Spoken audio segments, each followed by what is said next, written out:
ತಾಳ್ಮೆಯುಂಟೆ ಶ್ರೀ ಗುರು ವಚನದಿಂದರಿಗಾಸುದೆಯುಂಟೆ ರಾಗದಿಂಬೇರಿನ್ನೋ ಬಹುಬೀಜമുಂಟೆ ಕಡುಲೋಭದಿಂದೆ ಗುಣಮನ್ಯ ಉಂಟೆ ಪಡೆದ ಪಾವದಲ್ಲಿ ಮರಣ ನಿನ್ನುಂಟೆ ಬೆಳೆಬಿಡದೆ ಸತ್ಯದಿಂದ ಪಾವುಂಟೆ ಕೆಡಸಾದಿಂಪವಿಮಾನದಿಂದನ ಉಂಟೆ ಶ್ರೀ ಗುರು ವಚನದಿಂದರಿಗಾಸುದೆಯುಂಟೆ ರಾಗದಿಂಬೇರಿನ್ನೋ ಭವಭೇದವುಂಟೆ ವೇದ ನುಡಿಯಿಂದ ಜಾಲ ಒಂದುಂಟೆ ನನಗೋಲಿ ನಿಂತೆನುಂಟೆ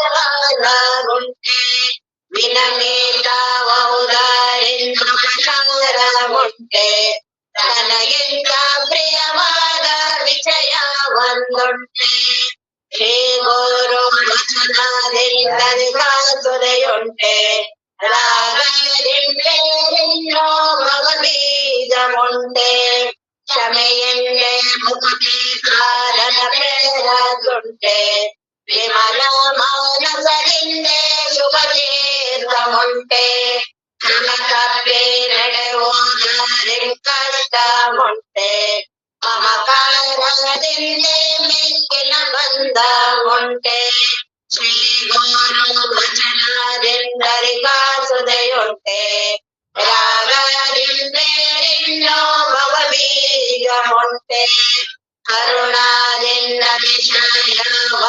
ವಿಷಯವಾಧರ್ಮವುಂಟೆ ವಿರತಿ ಇಂದಿತರ ಸಂಪದ ಸುಖ ಉಂಟೆ ಹರಭಕ್ತಿಯಿಂದ ಸಚ್ಚರಿತ ಒಂದುಂಟೆ ಗುರು ಶಂಭೋಲಿಂಗದಿಂ ಪರದೇವವುಂಟೆ ಶ್ರೀ ಗುರು ವಚನದಿಂದರಿಗಾಸುದೆಯುಂಟೆ ರಾಗದಿಂಬೇರಿನ್ನೋ ಭವಬೀಜವುಂಟೆ.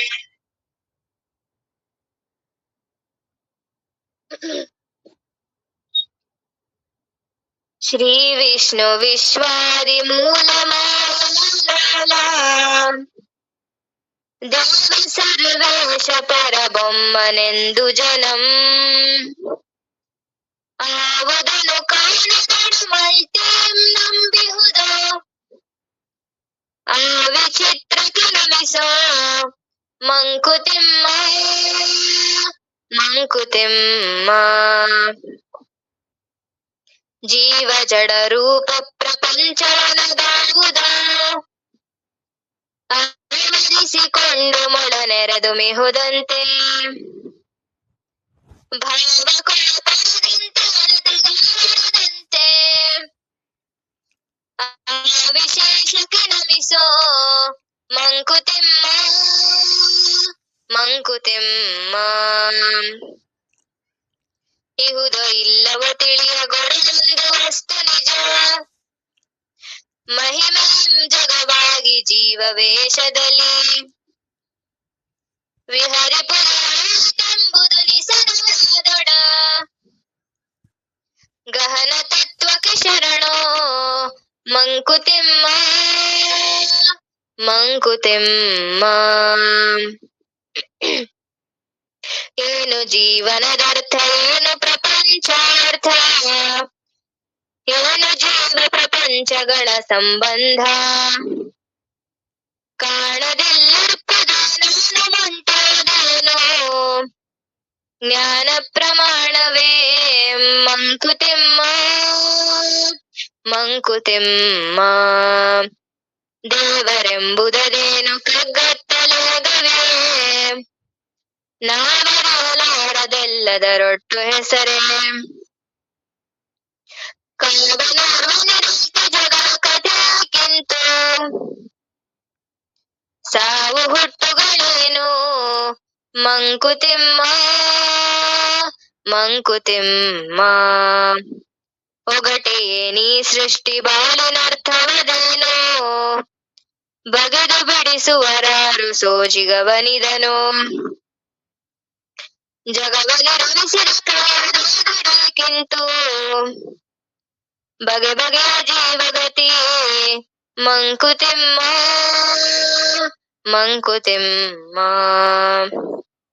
ಏನು ಪ್ರಪಂಚವಿದು, ಏನು ಧಾಳಿ, ಏನದ್ಭುತ ಅಪಾರ ಶಕ್ತಿ ನಿರ್ಘಾತ.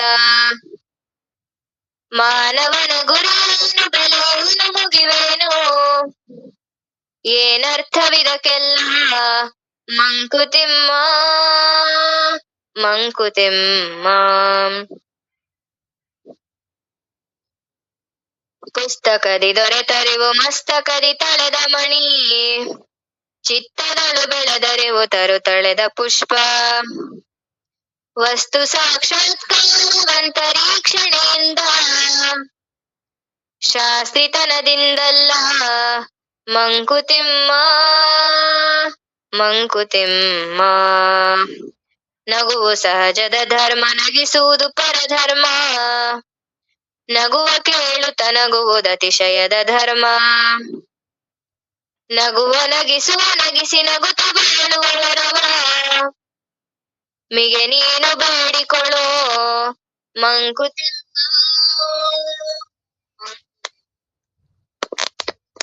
ಎಲ್ಲರಿಗೂ ನಮಸ್ಕಾರ. ಇಲ್ಲಿಯವರೆಗೆ ಶ್ರೀಮನ್ ನಿಜಗುಣ ಶಿವಯೋಗೀಶ್ವರರ ಕೈವಲ್ಯ ಪದ್ಧತಿ ಜ್ಞಾನ ಪ್ರತಿಪಾದನಾ ಸ್ಥಳ ಸೂತ್ರ 35 ಜ್ಞಾನಿಯ ಅಂದವ ಅರಿಯವೆಂಬರು ಅನುಮಾನವೇಕೆ ಅವನಂಗ ತಾನೇ ಸೂಚಿಸುತ್ತಿದೆ. ಜ್ಞಾನಿನ ನಮ್ಗೆ ಗೊತ್ತಾಗೋದಿಲ್ಲ ಅಂತೀರಾ, ಅವನ ದೇಹಾದಿಗಳೇ ಅವೆಲ್ಲವೂ ಸೂಚನೆಯನ್ನ ಮಾಡುತ್ತಲ್ಲ. ಹಿತವಿದು ಅಹಿತವೆಂಬ ತಿಳಿವಿಗೆ, ಹಿತವಿದು ಅವನು ಪೂರ್ವ ಹೇಗೆ ಅವನು ಜ್ಞಾನಿ ಆದ ಅಂದ್ರೆ ಹಿತವಿದು ಅಹಿತವೆಂಬ ತಿಳುವಳಿಕೆ ಬಂತು. ಆ ತಿಳುವಳಿಕೆ ಬಂದ ತಕ್ಷಣನೇ ವಿಷಯ ವಿರತಿ ಆಯ್ತು. ವಿಷಯ ವಿರತಿಯೇ ಸೂಚನೆ. ಅದಕ್ಕೆ ನಿನಗೆ ಹಿತ ಅಹಿತ ಅನ್ನೋದು ನಿನಗೆ ಜ್ಞಾನ ಆಗಿದೆ ಅಂದ್ರೆ ನೀನು ವಿಷಯ ವಿರತಿಗೆ ಬಹಳ ಹೋರಾಡಲ್ಲ, ಅದಕ್ಕಾಗಿ ಬಹಳ ಬದುಕನ್ನ ಅದಕ್ಕಾಗೆ ಮೀಸಲಾಗಿಡಲ್ಲ. ವಿರತಿ ಬಂತು, ಯಾವಾಗ ವಿಷಯ ವಿರತಿ ಬಂತು ವಿಶ್ವದ ನುತವೆತ್ತ ಶಮೆತಾನೆ ಸೂಚನೆ. ಆಗ ಶಮೆ ತಾನೇ ಬರುತ್ತೆ. ಯಾವ ಇಂದ್ರಿಯಗಳು ಹೊರಗಡೆ ತಾನು ಧಾವಿಸೋದಿಲ್ಲ, ವಿಪರೀತವಾಗಿ ನೋಡ್ಬೇಕು ಕೇಳ್ಬೇಕು ಅಂತ ಯಾವ ಮನಸ್ಸಿಗೆ ವಿವೇಕ ಬಂತೋ ಅದು ಶಮೆ. ಆ ಶಮೆ ಬಂದ್ರೆ ಮುಂದೆ ಪರಮುಕ್ತಿ ಒಲುಮೆ, ಆತ್ಮಜ್ಞಾನವನ್ನ ಪಡಿಬೇಕು ಅನ್ನುವ ಇಚ್ಛೆ ಪ್ರಾರಂಭ ಆಗತ್ತೆ. ಯಾವಾಗ ಆ ಆತ್ಮಜ್ಞಾನವನ್ನ ಪಡಿಬೇಕು ಅನ್ನುವ ಬಯಕೆ ಬರುತ್ತಲ್ಲ, ಗುರುಗಳ ಸಾನ್ನಿಧ್ಯ ಸಿಗತ್ತೆ. ಗುರುಗಳು ತಾವಾಗೆ ಬರ್ತಾರೆ, ಇಲ್ಲ ಗುರುವಿನ ಹತ್ರ ಹೋಗ್ತೀವಿ. ಅದು ಪ್ರಕೃತಿಯಲ್ಲಿ ಮೊದಲೇ ನಿರ್ಧಾರಿತ. ಇಲ್ಲಿ ನಾನು ಪ್ರಯತ್ನ ಪೂರ್ವಕವಾಗಿ ಇವ್ರು ನನ್ ಗುರುಗಳು ಮಾಡ್ಕೋಬೇಕು, ಆಗಲ್ಲ, ಇದೆಲ್ಲ ಗೊತ್ತಿಲ್ಲ. ಅದು ಪೂರ್ವ ನಿರ್ಧಾರಿತ ಇರತ್ತೆ. ಯಾರಿಗೆ ಎಲ್ಲಿ ನಮ್ ಪಕ್ಕದಲ್ಲೇ ಇರ್ತಾರೆ, ನಮ್ ಜೊತೆ ನಮಗ್ ಗೊತ್ತಿರೋದಿಲ್ಲ. ನಮ್ ಮನೆಯಲ್ಲೇ ಆಗ್ಬೋದು. ಮೊದಲಿನ ಉಪನಿಷತ್ತುಗಳಲ್ಲಿ ತಂದೆ ಮಗ ಅಲ್ಲೇ ಗುರುಗಳೆಲ್ಲ ಇದ್ದಾರೆ.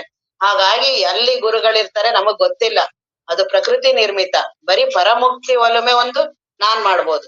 ಪರಮುಕ್ತಿ ಒಲುಮೆ ಬರೋದು ಶಮೆ ಮತ್ತೆ ಮಾಡ್ಲೇಬೇಕು. ಕ್ಷಮೆ ಇವ್ಯಾವುದು ಆಪ್ಷನ್ ಇಲ್ವೇ ಇಲ್ಲ ಇದ್ರಲ್ಲಿ. ಕಾಂಪ್ರಮೈಸ್ ಅಂತ ಏನಿದೆಯಲ್ಲ, ಇವುಗಳನ್ನು ಮಾಡ್ದೇನೋ ಆತ್ಮಜ್ಞಾನ ಪಡಿತೀನಿ ಅನ್ನೋದಿಲ್ಲ. ಇವೆಲ್ಲವೂ ಮಾಡ್ಲೇಬೇಕು. ಎಲ್ಲೋ ಅಪವಾದಗಳು, ಒಬ್ಬೊಬ್ರು ರಮಣ ಮಹರ್ಷಿಗಳು ಏನೋ ಸಾಧನೆ ಮಾಡದೆ, ಯಾವ ಗುರುಗಳು ಇಲ್ದೆ ಅವ್ರನ್ನ ಕೇಳ್ತಾರೆ.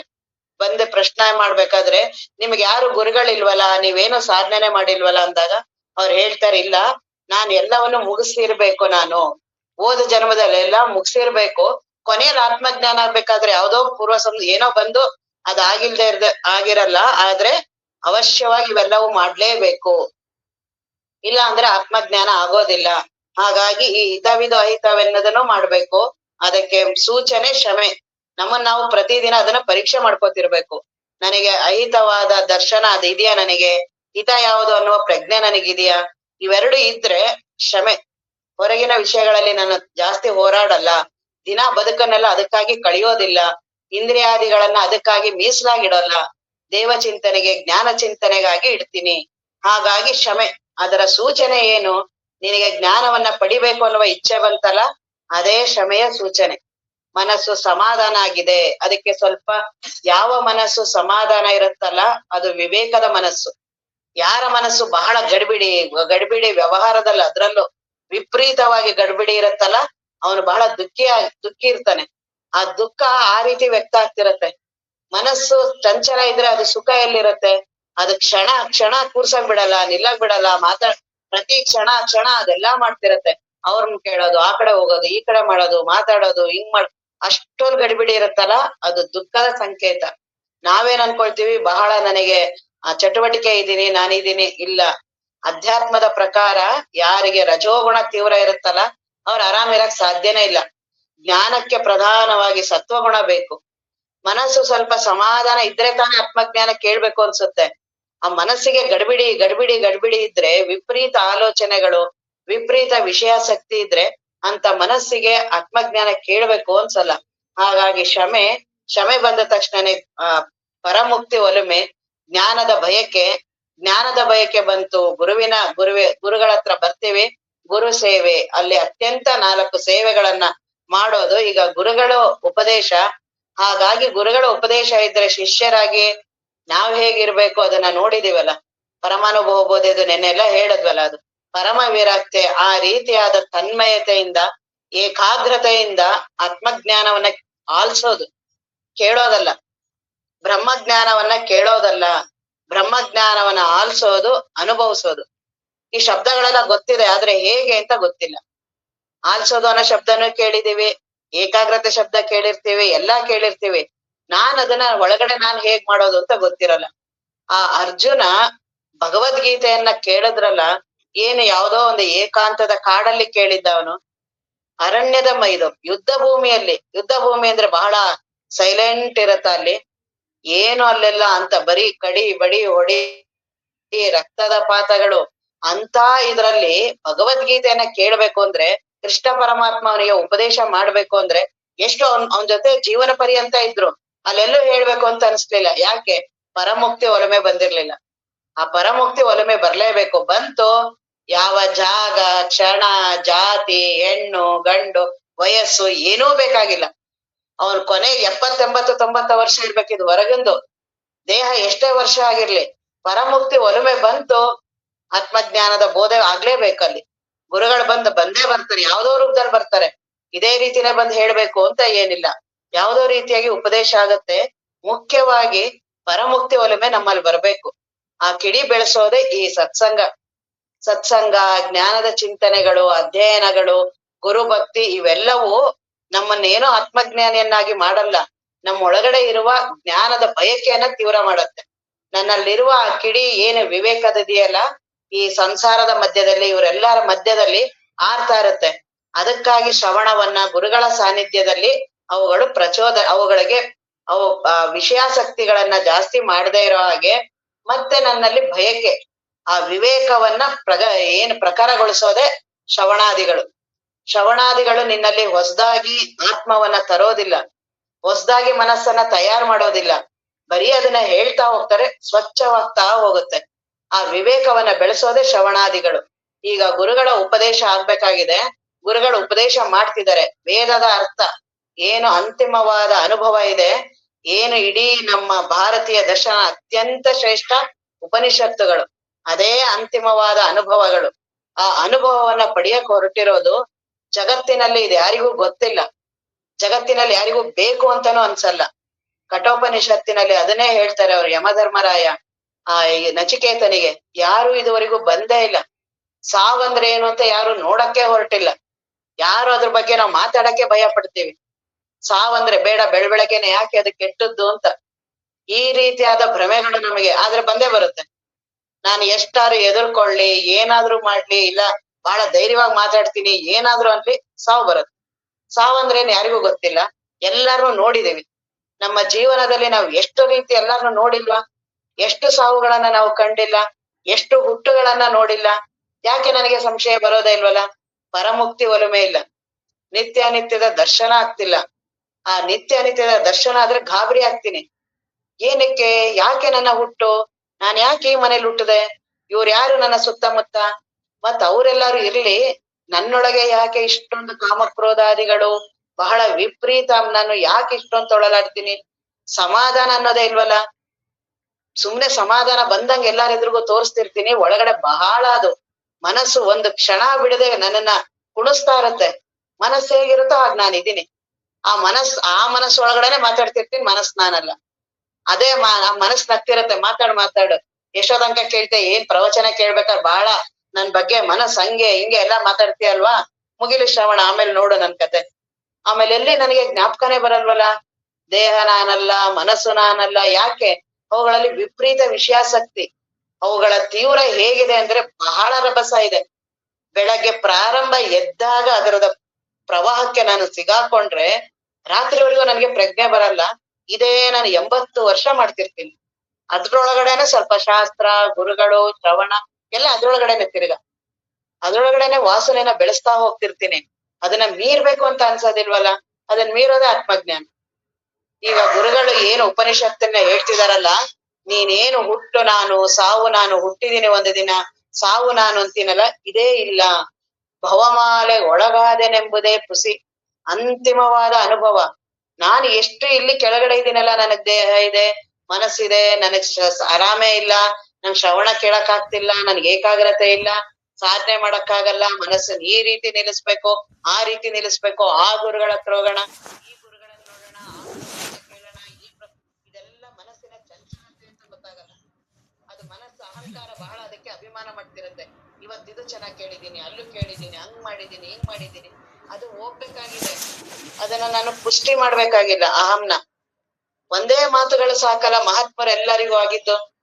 ಇಷ್ಟೊಂದು ನಾನು ಕೇಳಿದ್ರು ಮಾಡಿದ್ರು ಹಾಗೆ ಇದೀನಲ್ಲ, ಯಾಕೆ ಅಂದ್ರೆ ಆ ಅಹಂಕಾರಕ್ಕೆ ಸೇರಿಸ್ತಾ ಹೋಗ್ತಿದ್ದೀನಿ ಎಲ್ಲವನ್ನು. ಅಹಂಕಾರವನ್ನ ನಷ್ಟಗೊಳಿಸ್ಬೇಕು. ಆ ಅಹಂಕಾರನೇ ನನ್ನ ಬದುಕಿಗೆ ಇಷ್ಟೊಂದು ಜನ್ಮಾಂತರಕ್ಕೆ ಕಾರಣ ಆಗಿರೋದು. ಆ ಅಹಂಕಾರವನ್ನ ಬಿಡ್ಲೇಬೇಕು.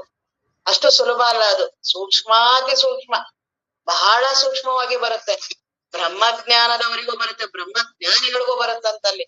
ನಾನು ಬ್ರಹ್ಮಜ್ಞಾನಿ ಅನ್ನುವವರೆಗೂ ಬರುತ್ತೆ ಅಂದ್ರೆ ಎಷ್ಟು ಅಹಂಕಾರ ಮಾಯೆ ಎಷ್ಟು ರೂಪದಲ್ಲಿ ನಮ್ಮನ್ನ ಬರ್ತಿರತ್ತೆ ನಮಗ್ ಗೊತ್ತಾಗೋದಿಲ್ಲ. ಅದಕ್ಕೆ ಗುರು ಸಾನ್ನಿಧ್ಯ ಬೇಕು, ಮತ್ತೆ ವಿವೇಕ ಪ್ರಧಾನ ಇರ್ಬೇಕು. ಆ ಕ್ಷಮೆ ಇದ್ರೆ ವಿವೇಕ ಪ್ರಧಾನ, ಇಲ್ಲ ಅಂದ್ರೆ ಬರಲ್ಲ. ಆ ವಿವೇಕ ಯಾರಿಗೆ ಪ್ರಧಾನ ಇರತ್ತಲ್ಲ, ಯಾರ ವಿವೇಕ ಜಾಗೃತ ಇರತ್ತಲ್ಲ, ಅವನಿನ್ನ ಒಳಗಾಗಲ್ಲ ಇವೆಲ್ಲಾ ಲೋಕದ ಮಾತಿಗೆ, ಲೋಕದ ಆಸಕ್ತಿಗಳಿಗೆ ಅವನ್ ಯಾರು ಅವನನ್ನ ಏನೂ ಮಾಡಕ್ಕಾಗಲ್ಲ. ಅವನಿಗೆ ವಿವೇಕ ಇರುತ್ತೆ. ಯಾರು ಎಷ್ಟೇ ಏನೇ ಮಾತಾಡ್ತಿರ್ಲಿ, ಅವನು ತನ್ನ ನಿಯಮಗಳನ್ನ ಬಿಡಲ್ಲ. ಅವನು ಅವ್ರೆಲ್ಲಾರು ಇವತ್ ಬೇಡ ಬಿಡು, ಇವತ್ ಯಾಕೆ ಒಂದಿನ ಸತ್ಸಂಗ, ನೆನ್ನೆ ಕೇಳಿದ್ದೆಲ್ಲ ಬಿಡು, ಆರಾಮಾಗಿರು. ಇಲ್ಲ ನನ್ ಮನಸ್ಸೇ ಅಂತಿರತ್ತೆ, ಬೇಡ ಇವತ್ ಸ್ವಲ್ಪ ಆರಾಮಿಲ್ಲ, ಕೇಳೋದ್ ಬೇಡ, ಹಂಗ್ ಮಾಡೋದ್ ಬೇಡ, ಹಿಂಗ್ ಬೇಡ, ಇಷ್ಟೆಲ್ಲ ಕೇಳಿದೀನಲ್ಲ, ಅದೆಲ್ಲ ಅದು ತಾನು ಉಳ್ಕೊಳಕ್ಕೆ ಅಹಂಕಾರ ಮಾಡ್ತಿರತ್ತೆ. ಅವದನ್ನೆಲ್ಲಾ ಬಿಡ್ಬೇಕಲ್ಲ, ಅದನ್ನೆಲ್ಲಾ ಅದಕ್ಕೆ ಕಶ್ಚಿದ್ದೀರ. ಆತ್ಮಜ್ಞಾನವನ್ನ ಯಾರೋ ಮಾಮೂಲಿಯವರೆಲ್ಲ ಆಗಕ್ಕಾಗತ್ತ? ಅವನೆಲ್ಲ ಆತ್ಮಜ್ಞಾನ ಯಾರು ಅತ್ಯಂತ ಶ್ರೇಷ್ಠ ವಿವೇಕಿ ಇರ್ಬೇಕು, ಮತ್ ಅತ್ಯಂತ ಧೀರ. ತನ್ನ ದೇಹವನ್ನ ತಾನು ಬೇಡ ಅನ್ಬೇಕಾಗಿದೆ. ನನ್ನ ದೇಹದ ಅವಶ್ಯಕತೆ ನನಗಿಲ್ಲ, ಮನಸ್ಸಿನ ಅವಶ್ಯಕತೆ ನನಗಿಲ್ಲ, ನನ್ನ ಮನಸ್ಸಿನ ಅವಶ್ಯಕತೆ, ನನ್ನ ಅಹಂಕಾರದ ಅವಶ್ಯಕತೆ ನನಗಿಲ್ಲ. ನಾನು ಬ್ರಹ್ಮ ವಸ್ತು ಅಂತ ಅನುಭವಿಸ್ಬೇಕಾಗಿದೆ. ಇದೇ ದೇಹಾದಿಗಳನ್ನ ಬಳಸ್ಕೊಂಡು, ಅದೇ ದೇಹಾದಿಗಳನ್ನ ಬಳಸ್ಕೊಂಡು ಅವುಗಳ ಸವಾಸ ಬೇಡ ಅಂತ ಅನ್ಬೇಕಾಗಿದೆ. ಕಶ್ಚಿದ್ದೀರಹ, ನಾನು ಅದ್ರೊಳಗಡೆ ಬಹಳ ತಾಧ್ಯಾತ್ಮತೆ ಇದೀನಲ್ಲ, ಅವುಗಳನ್ನೆಲ್ಲ ನಿಧಾನವಾಗಿ ಬಿಡೋದು. ಈಗ ಉಪನಿಷತ್ತುಗಳು ಮಹಾತ್ಮರು ಅದನ್ನೇ ನಿಧಾನವಾಗಿ ಉಪದೇಶವನ್ನ ಹೇಳಕ್ ಪ್ರಾರಂಭ ಮಾಡ್ತಾರೆ. ಗುರುವಿನ ಹತ್ರ ಬಂದಾಗ ಗುರುಗಳ ಒಂದೇ ಸಲಿಗೆ ಆಗೋದಿಲ್ಲ. ಅಂತಃಕರಣದಲ್ಲಿ ಬಹಳ ನನಗೆ ಭ್ರಮೆಗಳನ್ನ ತುಂಬ್ಕೊಂಡೇ ಬಂದಿರ್ತೀನಿ. ದೇವ್ರಂದ್ರೆ ಹೀಗೆ ಹಾಗೆ, ಶಾಸ್ತ್ರ ಇವುಗಳ ಕೇಳಿದ್ರಂತೂ ಇನ್ನೂ ಜಾಸ್ತಿ ಭ್ರಮೆ. ಕೇಳಿರ್ಲಿಲ್ಲ, ಬಹಳ ಸ್ವಚ್ಛವಾಗಿ ಮಗು ತರ ಇದ್ರೆ ಆರಾಮ ಆತ್ಮಜ್ಞಾನ. ಯಾಕೆ ನನಗೆ ಇಷ್ಟೆಲ್ಲವೂ ಕೇಳಿದ್ರು ನನಗೆ ಬ್ರಹ್ಮಜ್ಞಾನದ ಅನುಭವ ಬರಲ್ಲ ಅಂದ್ರೆ ಈ ತಿಳುವಳಿಕೆಗಳೇ ಅಡ್ಡ. ನಾನು ಅವುಗಳನ್ನೆಲ್ಲ ತೀರ್ಮಾನ ಮಾಡಿರ್ತೀನಿ. ದೇವ್ರಂದ್ರೆ ಹಿಂಗೆ, ಆತ್ಮ ಅಂದ್ರೆ ಹಿಂಗೆ, ಗುರುಗಳಂದ್ರೆ ಹಿಂಗೆ, ಎಲ್ಲ ಎಲ್ಲಿ ಬರೀ ಕೇಳಿರೋದು ನಾನು. ನನಗೆಲ್ಲಿ ಅನುಭವ ಇದೆ? ಎಲ್ಲೋ ಗ್ರಂಥಗಳನ್ನ ಓದಿರೋದು, ಅಲ್ಲೆಲ್ಲೋ ಕೇಳಿರ್ತೀನಿ. ಹುಟ್ಟದಾಗಿಂದ ಏನೇನೋ ಸಹವಾಸ ಮಾಡ್ಕೊಂಡ್ ಬಂದಿರ್ತೀನಲ್ಲ, ಅವುಗಳೆಲ್ಲವೂ ಸೇರಿ ಒಂದ್ ಕಸದ ಗಂಟಾಗಿರುತ್ತೆ. ಅದೇ ನಾನು. ಎಲ್ಲ ಅವ್ರ ಮಾತು ಇವ್ರ ಮಾತು, ಅಲ್ಲಿ ಕೇಳಿದ್ದು ಇಲ್ಲಿ ಕೇಳಿದ್ದು. ಏನ್ ಗ್ರಹ ಅಂತ ಒಂದ್ ಇದೆಯಲ್ಲ, ಆಕಾಶದಲ್ಲಿ ಗ್ರಹಗಳಿದೆಯಲ್ಲ, ಅದು ಸ್ವತಂತ್ರ ಗ್ರಹ ಅಂತ ಇಲ್ಲ. ಅಲ್ಲಿ ಎಲ್ಲಾ ಕಸಗಳು ಸೇರಿ ಅದೊಂದು ಉಂಡೆ ಆಗಿದೆ. ಆ ಗ್ರಹ ಏನ್ ರಭಸವಾಗಿ ತಿರುಗ್ತಿರತ್ತಲ್ಲ, ನಮಗೇನು ಗ್ರಹ ಕಾಣಿಸ್ತಿರತ್ತೆ. ಗ್ರಹ ಅಂದ್ರೇನು? ಕಸ. ಹಾಗೆ ಈ ನಾನು ಅನ್ನೋರು, ಈಗೇನ್ ನಾನು ಅಂತ ಬಹಳ ಅಭಿಮಾನ ಇದೆಯಲ್ಲ, ನಾನು ಈ ಪ್ರವಚನ ಕೇಳ್ತಿದ್ದೀನಿ, ಬಹಳ ನನಗೆ ವಿವೇಕ ಇದೆ, ಬುದ್ಧಿ ನಂದು ಬಹಳ ಪ್ರಕಾಶಮಾನವಾಗಿದೆ, ನಾನು ಹೀಗಿದ್ದೀನಿ ಹಾಗಿದ್ದೀನಿ, ಬಹಳ ಸೌಂದರ್ಯವಾಗಿದ್ದೀನಿ, ಹಿಂಗಿದ್ದೀನಿ, ಏನೇನೋ ಇದೆಯಲ್ಲ ವಿಪರೀತ, ಅವೆಲ್ಲವೂ ಕಸ. ಆ ಕಸದಿಂದ ಸೇರಿ ನಾನಾಗಿರೋದು. ಅದನ್ನ ಎಷ್ಟು ಅಭಿಮಾನ ಮಾಡ್ತೀನಲ್ಲ ನಾನು. ಯಾರು ನನಗೇನಾರು ಅಂದ್ರೆ ಕ್ಷಣ ಮಾತ್ರದಲ್ಲಿ ಆವೇಶಕ್ಕೊಳಗಾಗ್ತೀನಲ್ಲ, ಕಸ.